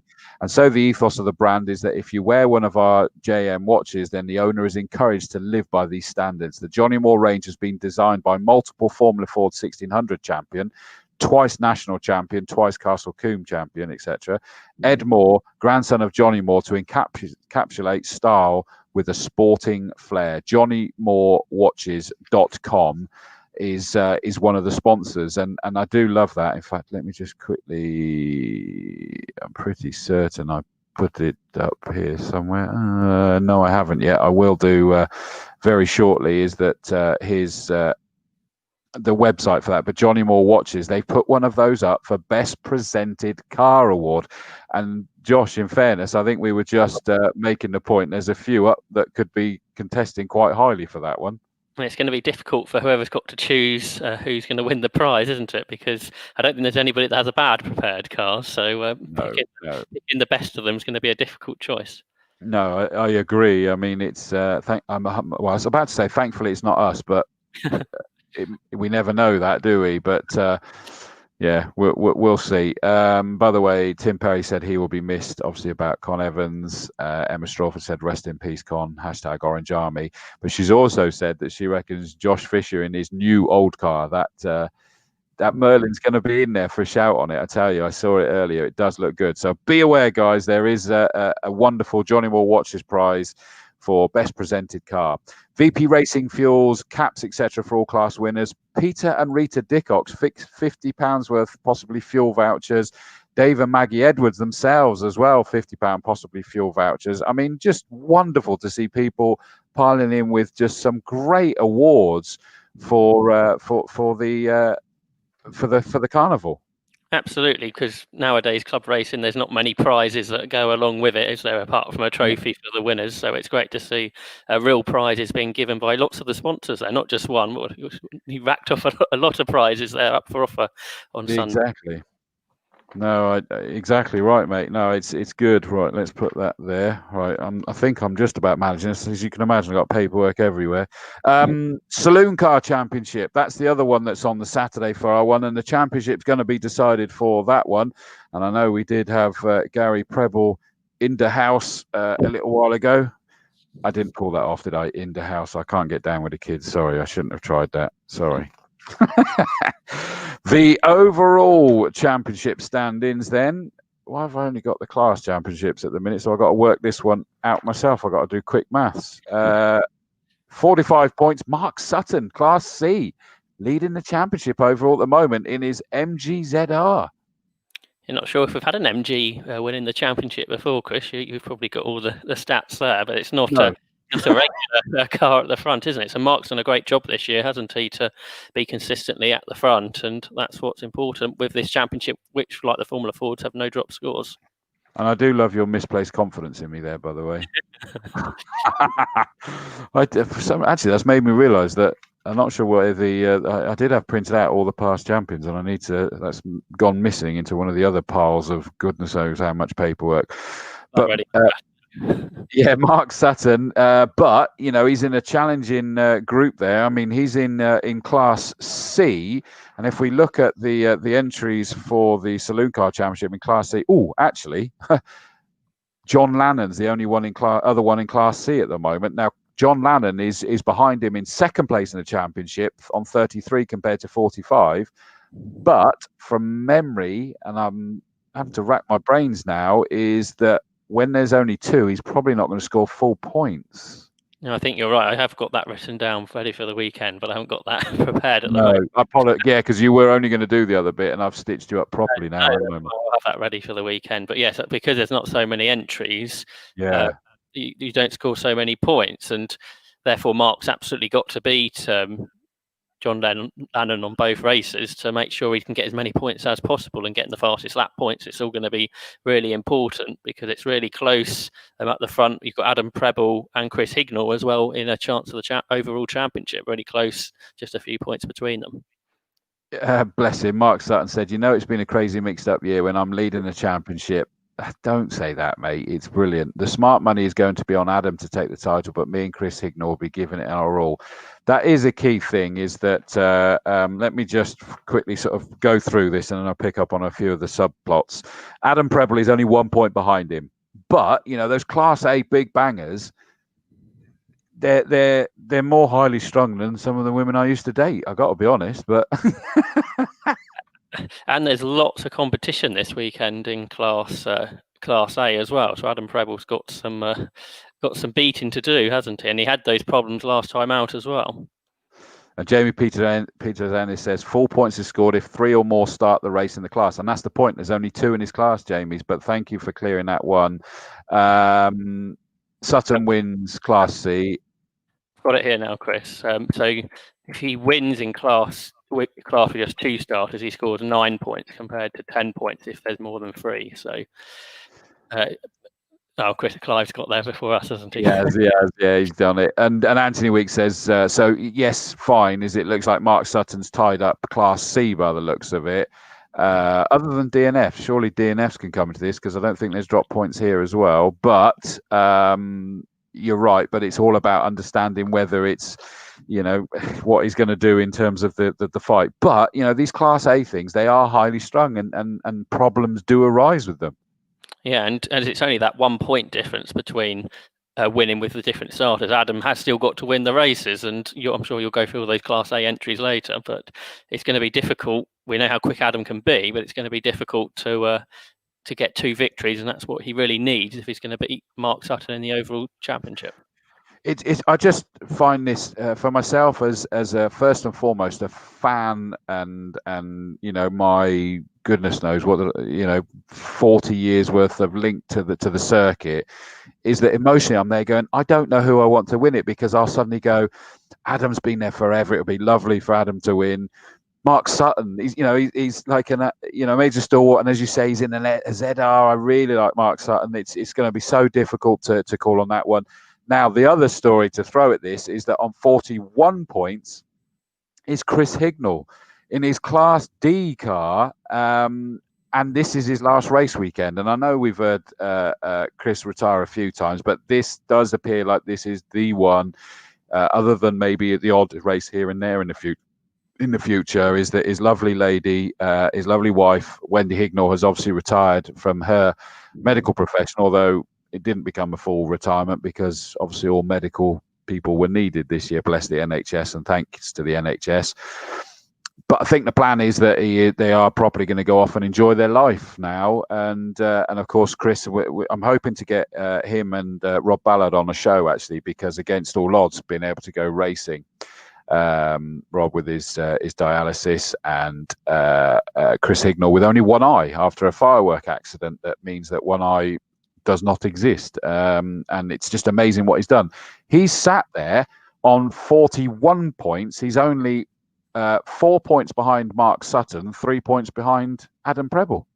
What a story it would be, wouldn't it, if he could go off on winning the Castle Combe Saloon Car Championship, which I think for everybody around the country, that is the championship everyone associates with the circuit. Absolutely. And I mean, let's have a look. What have we got? I mean, his problem, and you might know the answer to this, he's the only car in Class D tomorrow, on Saturday. So he can score 7 points plus the fastest lap. So as long as he finishes both races, he's on for definitely 16 points. So therefore, if Mark Sutton or Adam Preble don't finish a race, Chris Hignall might be the favourite for winning the championship. So I'm sure he won't hope for bad luck on those two, but if that does happen, it could well be a surprise, perhaps to him, because I'm sure that wasn't his aim coming into the championship to win the overall title. No, I mean he's been getting close there the last couple of years. I think he was he third overall last year, or just out. It was looking really good. I got a laugh as well. Anthony Weeks says it's not just Class A's that go pop. That's right, Anthony Weeks, because his Class D went big bang, heading down towards Tower. That was for sure. David Rose says Class D champion is the best. Go Chris, and that of course is from someone who's Class D and overall champion as well. But what's that? Anthony Weeks is saying he's going to wear 28CH, will wear that proudly once I'm back out. So he's cheering on Chris Hignall by the sounds of that. Weeks, he's got his favourite and he's put it out there. I mean, it's intriguing. I mean, Gary Preble, of course, is out there and he's not going to be happy that he's not taking the Class A honours. I don't see 31, 41, 50. I mean, other than DNFs are going to be the key thing, aren't they? Yeah, absolutely. Because as I say, we've seen poor Adam Preble have those problems in the past, and you just need to finish both of the races this weekend. Otherwise, basically, that'd be your championship hopes over, because you got those three drivers so close to one another in that championship. And Adam Preble's got so much competition, not just from his brother, and I'm sure there'll be no team orders with there between the two Preble boys if they have a championship on the line. And that surprise last time where Robert Ellick took the race right to Gary Preble, didn't he? So that's another possible winner in the actual races. Absolutely, Robert Ellick and Chris Rawlins as well has been sort of like really hassling them somewhat. Kevin Bird's car, well, I say Kevin Bird's car, but his Nissan has been spotted up for sale, and he's actually out this weekend. In fact, he's not out in the saloons at all by the looks of that. He's just out in his BMW in the GT, so he's not out in the saloons at all this time. And as I say, it was spotted that Nissan is up for sale. In fact, it'd be good if he could be a last-minute entry and advertise it, couldn't it? Not it's already been sold, and that's why you can't make it out this weekend. Who knows? Yeah, it's difficult to tell, isn't it? But that's a shame. So he's not. He's fourth in Class A as it stands at the moment. But you also look at Simon Thornton Norris, of course, double champion, reigning champion at the moment. He sat there on 31 points. But if you get DNFs for the others, he has actually he normally historically has had issues with not enough numbers. At the end of last year, he had a problem with not enough numbers out in his class that pushed it towards the end. He's got 4 out in that class because as well as him, he's got Terry Thorne in the Ford Fiesta, number 67, 98 Mark White in the yellow Vauxhall Astra, and 231 Alex Baldwin in a Honda Civic as well. So, he's going to be able to get maximum points. Let's say he gets 2 victories. That's suddenly 51 points. If you get some DNFs between Adam Preble, Mark Sutton, and Chris Hignall, it could be up there. It is an interesting one actually on that point with Kevin Bird. Emma says he was testing the Nissan today. Yeah, I've got him on the entry that was put on the digital program. So I'm not, because I know that you've got 2 looks.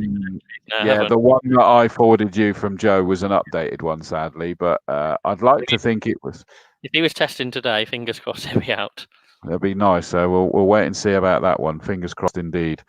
So yes, in terms of the entries as I've got it, Dave Scaramanga in the number 2 Volkswagen Soraka, who, by the way, I was commentating on last weekend at Donington Park in a Ginetta in GT Cup.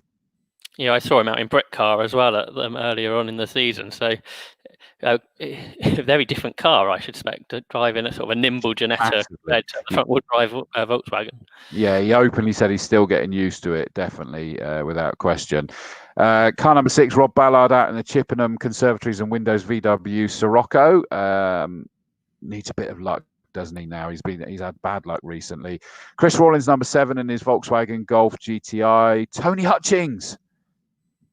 Hutchings is out in his Audi TT. How cool is that? But I'd imagine Adam Preble's probably not too chuffed with that, because he's going to be at the pointy end. Yeah, so this is the problem for Adam, isn't it? There's so many people that can be taking points away from him over the course of the day. Yep. I mean, there's masses of them in the Class A. James Blake, of course, is second race meet now in that yellow Seat Leon. Robert Ellick, as we say in that black TSR performance run, VW Golf was looking brilliant last time. Adam Preble, number 66, in his Vauxhall Astra. 76, Dean Clayton, we were hearing from earlier, in his Mini Cooper SR56. Gary Preble, 91, in his Seat Leon. Looking for a new design, apparently, on his cars next year. So he's looking for people to get involved in that. 1, 2, 3, Peter Elliston, who I missed a point, is a Swindon driver, so he's local to me in his Volkswagen Golf. Dave Spiller is out in the Spiller Motorsport Mini Cooper S. Nupper's going to be out.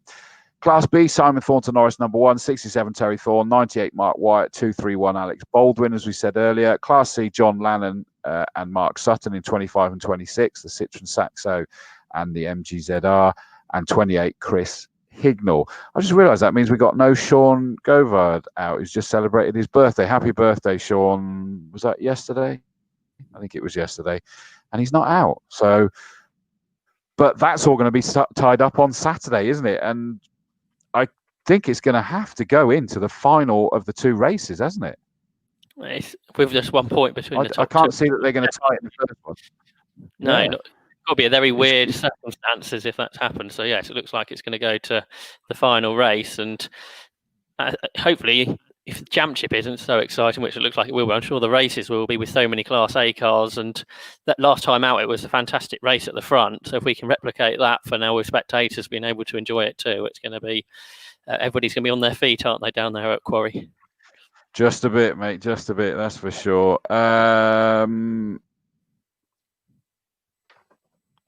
Right, in terms of the hot hatches, in Class A, we've got Will Self, Mark Wyatt is out in his Astra in that as well. Chris Southcott in his Peugeot 205, and 575 Georgia Speed in the Honda Civic. Class B, 12 Lee Waterman in 3 MGZRs. Lee Waterman, Mark Sutton's out in that one as well. James Blake. And as well, they may as well do, because the Sunday for the hot hatches, the saloons are finished on the Saturday. So why not? Oh yeah, sorry, Tony Cooper, I forgot. Sean Govard's in the hot hatches, not the saloon. Sorry, mate. Thank you for pointing that out. It's late. Sorry about that. I've made a mistake there. James Blake is out in his MGZR as well. 42 Jonathan D in his Honda Integra DC2. Tony Cooper, who we just heard from there, in his Cooper Cars Southwest Limited Peugeot 106, and Ross Parker from Slip and Grip Automotive in his Honda Civic EF, getting that tuned up nicely. Incidentally, I'll just quickly pass on a message to you, Josh. Taylor Draper says, "Hi, Joshua Barrett." That's my sister. There we go. Fantastic. I thought it was nice to put it up there, mate. In Class C, there we go. 15 Sean Govard in a Peugeot 106 GTI. 22 Jonathan Whedon. And 53 Paul Bird, all in 106 GTIs. 54 Lewis Bird. Good man. You are out there in the Citroen Saxo. 68 Nick Mizzen in his Ford Fiesta. 71 Simon Hughes in the Civic. 113 Sean Deacon in his 106 GTI. 265 Gary Franks in his Mini Cooper. 987 Mark Pope in his Ford Puma. I love that car. Class E, which has just been a brilliant thing to add, these the Mini Coopers. Stephen Jensen. Well, it says Stephen Jensen or Erling Jensen, so maybe they're going to share a race this time in number 69. James Camphor, Paul Dickinson, Darren Duffield, number 119. I know he said hi earlier. He's been a revelation on that Class E, because he stopped Stephen Jensen from being able to run away with everything. Yeah, which is great. So I think he's a new driver as well, isn't he, Darren? So Yeah. to be right up there in his first season with somebody that's so experienced like Stephen is. So I'd be interested to see if he perhaps goes even quicker this weekend and gives Steve an even harder time. Well, when you consider that he was able to actually challenge him and get past and then run out of fuel, bizarrely. But yes, it was very, very frustrating from there. So he'll be looking to do that. I have no idea who this, but Tom Large says, Dawesy want a race. I'd love a race, mate. Definitely. I'd definitely love a race. Martin Hathaway out in his Mini as well in car number 153. Class F, Nick Adams, Honda Civic, Mike Wyatt, Honda Civic, Nick Gwinnett, Renault Clio, and he's been going great guns. And of course, he's been racing historically in the Tricolor series in the past as well. So it's good to see that he's brought that Clio out racing here. Michael Bowl in his Honda DC5, Matthew Barrington, Renault Clio, Sophie Morgan in the Honda Civic. She was having some great races last time out. Graham Cox in the Wayne Paul Racing Run Renault Clio. Ben Ogborn, he's coming out in his Astra. Please let that classic Vauxhall Astra actually work this time. That would be really cool. Tim Adams in the Civic. Lewis Clark Ford Fiesta. Damian Harris Honda Civic. Justin Holloway Clio, and Jordan Kerno. Oh, good to see Jordan's back in his Honda Civic. So that's actually not only a bumper field, but there's some interesting names either new or making a return there as well. Yeah, and going off last time, perhaps it's a good job that Gary Preble's not out there. So it's going to be, I think, a lot of drivers that could win the race, isn't there? Because behind Gary last time out, there were sort of 6-7 cars all battling, weren't there? So I think that might be for the lead this time. I think so. I mean, Chris Southcott was out in a new car last time, and I think he was still getting to grips with that one, wasn't he? Yeah, I think it was rather down on power compared to his original car. So again, he's not out there, is he? So I think we're going to have a. He is. Yeah, he is. Class A 211 Chris Southcott. He's down on this list anyway. Right. Oh, he's on the new list, is he? I need to check that. So I guess he might be the favourite if he's depending on how the car's running, though, because if it's running like last time, he's going to be in that pack. That's the key point, isn't it? We just don't know what the situation's going to be this time. And there we go. Thank you to Maggie, and that means he's watching. Hi, Maggie. Maggie Edwards, the coordinator of the Formula Awards, says Ed Moore will be choosing the best presented car prior to the race. Thank goodness for that, Josh. Don't you agree? Absolutely. Ed have the hard choice, and exactly. And he knows all about the cars, doesn't he? So he can inspect them closely to see what he thinks is best. I'm just so glad because it's hard enough for us when we got to pick driver of the day, isn't it? Absolutely, yes. This hot hatch grid, it's been the revelation of the season, really, hasn't it? With big grids at every race, I think, plus 30 plus cars every time out there, and it's fairly new theory still to the club, isn't it? Third year. And I think that, the probability is it will stay a series because I think that's why it's so stocked, especially if you look about for the sorry, I lost my train of thought. I read something and I shouldn't have done there. Sorry, is that if you look around the country, is that the series in particular have done particularly well because it's like you're not having to commit to absolutely everything and what have you. So I think that's probably why the hot hatches have done particularly well this time. Last but by absolutely no means least, it's the GT Championship. That will get decided on the Sunday. And at the moment, the leader in the championship on 40 points is Tony Bennett in the ridiculously quick Caterham. And of course, it's the nicest guy in the paddock. And incidentally, by the way, if people didn't know, is that his son now races as well. His 16-year-old son is racing a Ginetta GT5. And if you watch the ITV2 coverage of the BTCC meeting, he was up there and he went great guns up there. And he was called, John Bennett, Gordon Bennett. Well, they suddenly was there's John Bennett, Gordon Bennett, when he made a fantastic move around the outside of the hairpin past two cars. So he's very excited that his son's going to be a future star. One of Paul O'Neill's jokes, I take it, that one. No, that was RJN's Richard John Neal's, that one. But those races were crazy, weren't they? At Not Kill the GT5, so that's quite some introduction into racing, really. It is, and I'm gutted because he's racing. His son is racing this weekend at Donington Park in the Ginetta GT5s, and so Tony Bennett's wife is going to be at Donington reporting back on what's happening with his son, and he's. Now I say, is it Donington or is it going to be at Thruxton with the touring cars again? because they run with GTs as well, don't they? So I'm not sure which. Well, I know because I'm covering British GT at Snetterton 3rd and 4th of October, and they are not there then. They were going to be, but I think it's the G40s that are there now. I know the GT5 sort of do half and half, don't they? So yeah. But I know that Tony Bennett's incredibly proud, and thank you for the email. But Tony Bennett needs to focus now. Focus, mate. Focus on this one because you're in for this championship on 40 points. A little bit of a buffer, to be honest, when we compare everything else, because Ollie Ball is second on 34 in his Class A car, whereas Tony Bennett's in Class B. And then we're looking at... Yeah, it's 24 for Jamie Sturgis, who of course is going to be rocking out in the Golf TCR this time. 30. Oh no, I missed 31. Sorry, Alan Hamilton, Team Hamilton. We were, of course. How can I miss him out? That he will be trying to push him in that Class B. But Tony Bennett, that Caterham is just a weapon, isn't it? And it's just 6 points for a win as well in the GT Championship. So having 6 points of a lead is basically a race win's worth of points.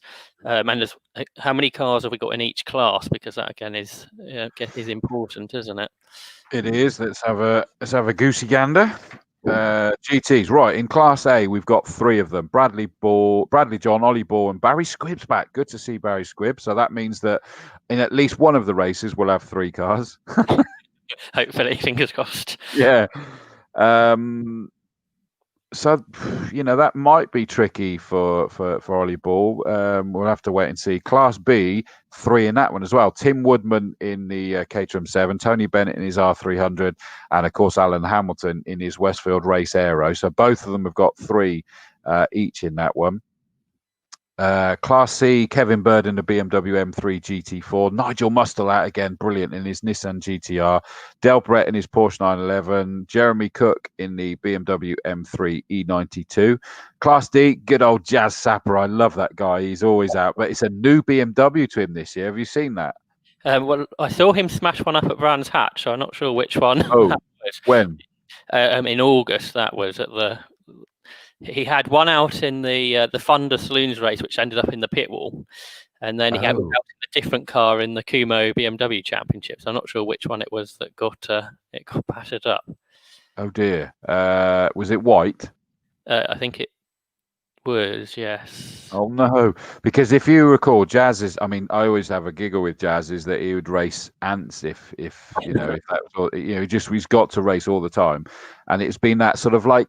I don't know, like a dark military green BMW that he's normally in, but he's got this new one that's being done up for him for one of the BMW championships. And I hope it wasn't that one. If it is, it's sorted. So we'll wait and see on that one. Michael Parsons, 73 in the VW Golf Edition 35 Cup. Neil Greenland, of course, out in his Mitsubishi Colt. Jamie Sturgis in his Golf TCR. I'm looking forward to seeing that car out. Class E on his own, Alexander Baldwin in the Honda Civic. Of course, that's one of the cars that was out. What else was he in? He was in is it the Hot Hatches? Was it the Saloons? I think it might have been the Saloons from Saturday, wouldn't it? Yeah, that would make more sense, wouldn't it?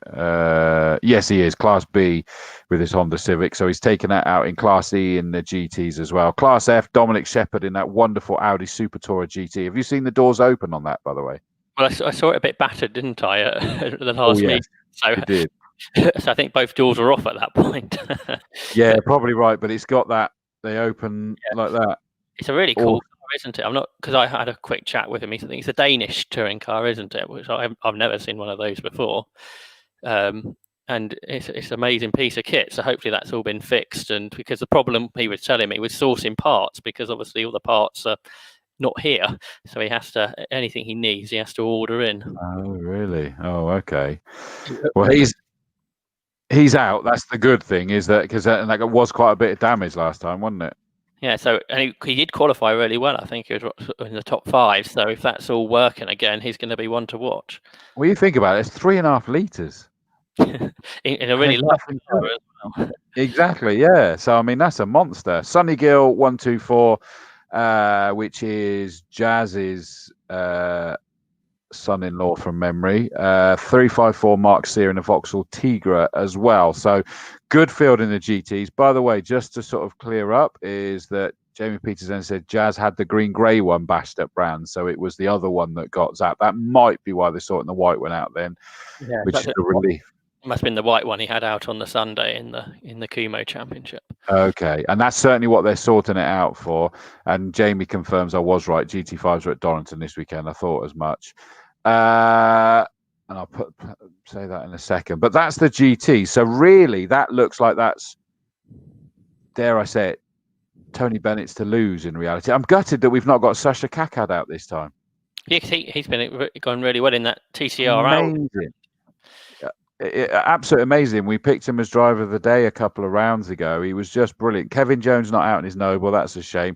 Lucky Kera obviously wasn't going to be out because he's going to be at Silverstone for the Ferrari Challenge UK, which is a shame. So we do miss out on him being there. But other than that, we got the usual suspects other than those. Just pick up on Jamie's comment here as well. Dominic's Audi is based on a mid-jet chassis with a 3.5 V6 Nissan engine. There we go. You need to get out more, Jamie. Seriously, knowing that's brilliant. I'm impressed. It helps us, mate. But come on, I'm joking, Jamie. I'm joking. I'm going to go briefly back to the saloons because Chris Ignall says definitely going this time. I was joking, Ignall. Saturday will be a very strange day, especially for Mark, Adam, and myself. Just got to bring the mighty Team Blast 106 home in both races. A shout out for all the fabulous comments in recent days for Wendy and myself. There's been a few tears already. I can imagine, mate. We'll have you back. You'll be back. You're in some shape or form, and it, mate. You can't stay away from us, and we can't let you stay away either. So we look forward to seeing you back at some point in some shape or form. But that's all of the races. Action-packed, mate, isn't it? I mean, it really is. What we got: 11 races on Saturday, 9 races on the Sunday. Spectators, if you get in and order your tickets by midday tomorrow is when they'll be removed, and you can't get in on the day. And if anybody speaks to anybody, make sure that you tell them there is no in on the day. It is buy the tickets by midday tomorrow. Otherwise, that's it. If you've got a season ticket already, you still need to contact the office to let them know you intend to come. Otherwise, you won't be allowed in with your season ticket because it needs to be fully managed to keep the authorities happy. Otherwise, they'll stop it. They'll pull the plug, and they could even stop the day during the day if they really wanted. And the same with residence passes as well, is that absolutely you're able to come in, but you need to just let them know that you are coming in, whether it's the track and trace and everything else, and numbers being managed, showing that we're in control, all those kind of things. So please do it. The speakers, as I say, from in front of my commentary box, up round Folly, up Avon Rise, and up round Quarry, probably all the way towards Old Paddock, because basically what happens is that they go, the feed goes 2 directions round the circuit and then connects again back at Old Paddock. That side is not going to be turned on, and it's we just need to keep the neighbours as happy as possible. We don't need it. No one's going to be there, so that's going to be turned off. But from that bit up, so everybody there's going to get it. Plus, it's on the live stream. Plus, if you go to TSL, that will be the obviously you'll be able to keep up with the positions and times and everything else. And you can press play at the bottom, and you'll hear the commentary from there. It's myself in the main box both days. Josh is doing Parc Ferme interviews on the Saturday, and then over to Old Paddock on Sunday into the commentary box. Clive Woodward's in the commentary box on Saturday. John Moon doing the interviews down in Parc Ferme on the Sunday. I think I got that right, Josh, haven't I? Yeah, I think so. So we get most of the Doom team in, don't we, for the finals this season? It's absolutely wicked. So it's going to be a very, very busy couple of days. I've just got to confirm Wendy Hignall has been promised by Ignall that she's been told this is it. We're your witnesses, Wendy, all right? We're your witnesses, no problem. But we also won't stop him coming back. Sorry, but Chris. I love it. Jamie says, "Joys of being a pit reporter. I learn a lot." I know, mate. That's why it's so cool. Thank you for your info, mate. I was only messing with you, buddy. I was. So that's it, Josh. Thank you for being stitched up and being kept on the show longer. But I sort of figured that you wouldn't argue too much with it because you love your racing. That's the key point, isn't it? What better can you chat about on a Thursday evening than motorsport? Well, let me turn this on its head because you're new to quite a lot of the people here at Combe, and I know that you're proudly wearing that shirt to have been made part of the team. And I've known you for wow, quite a number of years now, really, isn't it? But it started, you were a photographer. Yeah, originally I started on the spectator banks. I went to Snetterton when I was 8 months old, originally with my dad, and then he took me to all tracks in the country. I think I first came to Combe when British GT was there, so we travelled down because Combe's not a local track for me.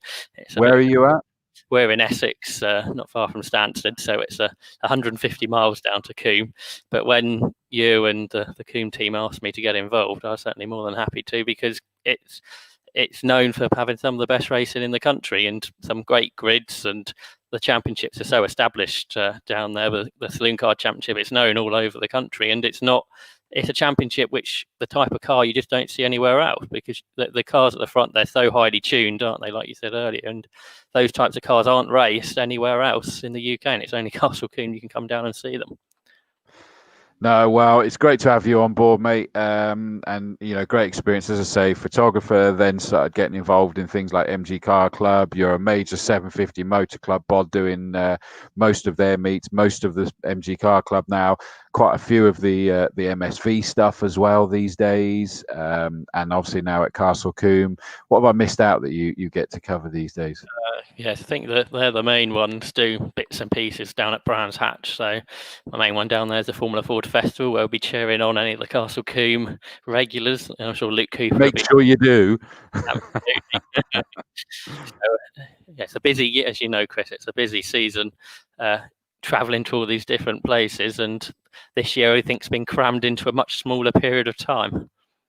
Yeah, hasn't it just? Yeah, no. Well, it's certainly great to have you part of the team, mate. Much appreciated. And I look forward to seeing you on Saturday morning, mate. Yeah, I'll see you down there nice and early, I'm sure. Absolutely. So that's Josh Barrett, and I'm going to move you back to the green room, and thank you for that. And thank you, everybody, for watching. Chris Pearson sums it up. He's going to be there taking photographs. It's going to be an action-packed weekend. I think I'll need some new boots by Sunday tea time. I'm going to need a new voice as well. I mean, it's going to be absolutely action-packed. Just picking up on a couple of the points. Josh is hugely talented. Worked with him during Fun Cup events. Jamie Peterson says agreed. Josh, have you interviewed my little brother in classic stock car, Ted Cooper? I'm going to bring you back in, actually. Yeah, I know Ted well. I think he's won a race in classic stock catch, or not recently, but he's always up there on the podium. Yeah, I know Ted well, and very quick driving. Hopefully we'll have classic stock catch at Castle Combe in the future, because that's a great championship. Yeah, there was one of the hot hatches was supposed to be here this year, weren't they? Yeah, the hot hatch from the 750. I can't remember. Yeah, that's right. But that one right, was okay. one of the... Okay, well, there you go. I didn't even know that you'll have interviewed his brother. I didn't know that was his little brother. So there we go. What a small world. Well done for not running away, mate. I'll pop you back and I'll speak to you in a second, mate. Peggy Spackman says, going to be an exciting weekend. Well done, team, and good luck all staff and Orange Army and racers. Hope the Medic Centre have their coffee stocked up by then too after today's panic. I saw that as well. To which Chris says, stocking up tomorrow. Emma says, thanks, Chris, Tom, and Josh for a great insight in anticipation of a memorable weekend. It is going to be absolutely fantastic. I can't wait. Thank you to VP Racing Fuels. They've obviously really stepped up and been wonderful for this to back us and make it the VP Racing Fuels finals weekend. Don't forget is that it's not just viewing that you're able to do. I'm going to play one last video to outro us, and that's if you guys want to actually get racing if you're not doing it already. But from Tom, Peter Coleman from VP Racing, Josh Barrett, myself, Chris Dawes, thank you for joining us. We'll see you on the weekend. Becoming a racing driver has never been easier with Castle Combe Circuit. Book your ARDS Novice Drivers Training course at the Wiltshire venue today. The easiest and quickest way into competitive on-track action.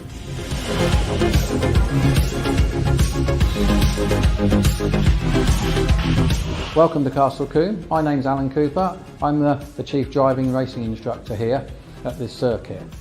We're here today to do the Novice Driver Training course, often known as the ARDS course, which is the first way to start off and get your racing driving licence. So, no further ado, let's get on and show you what's involved.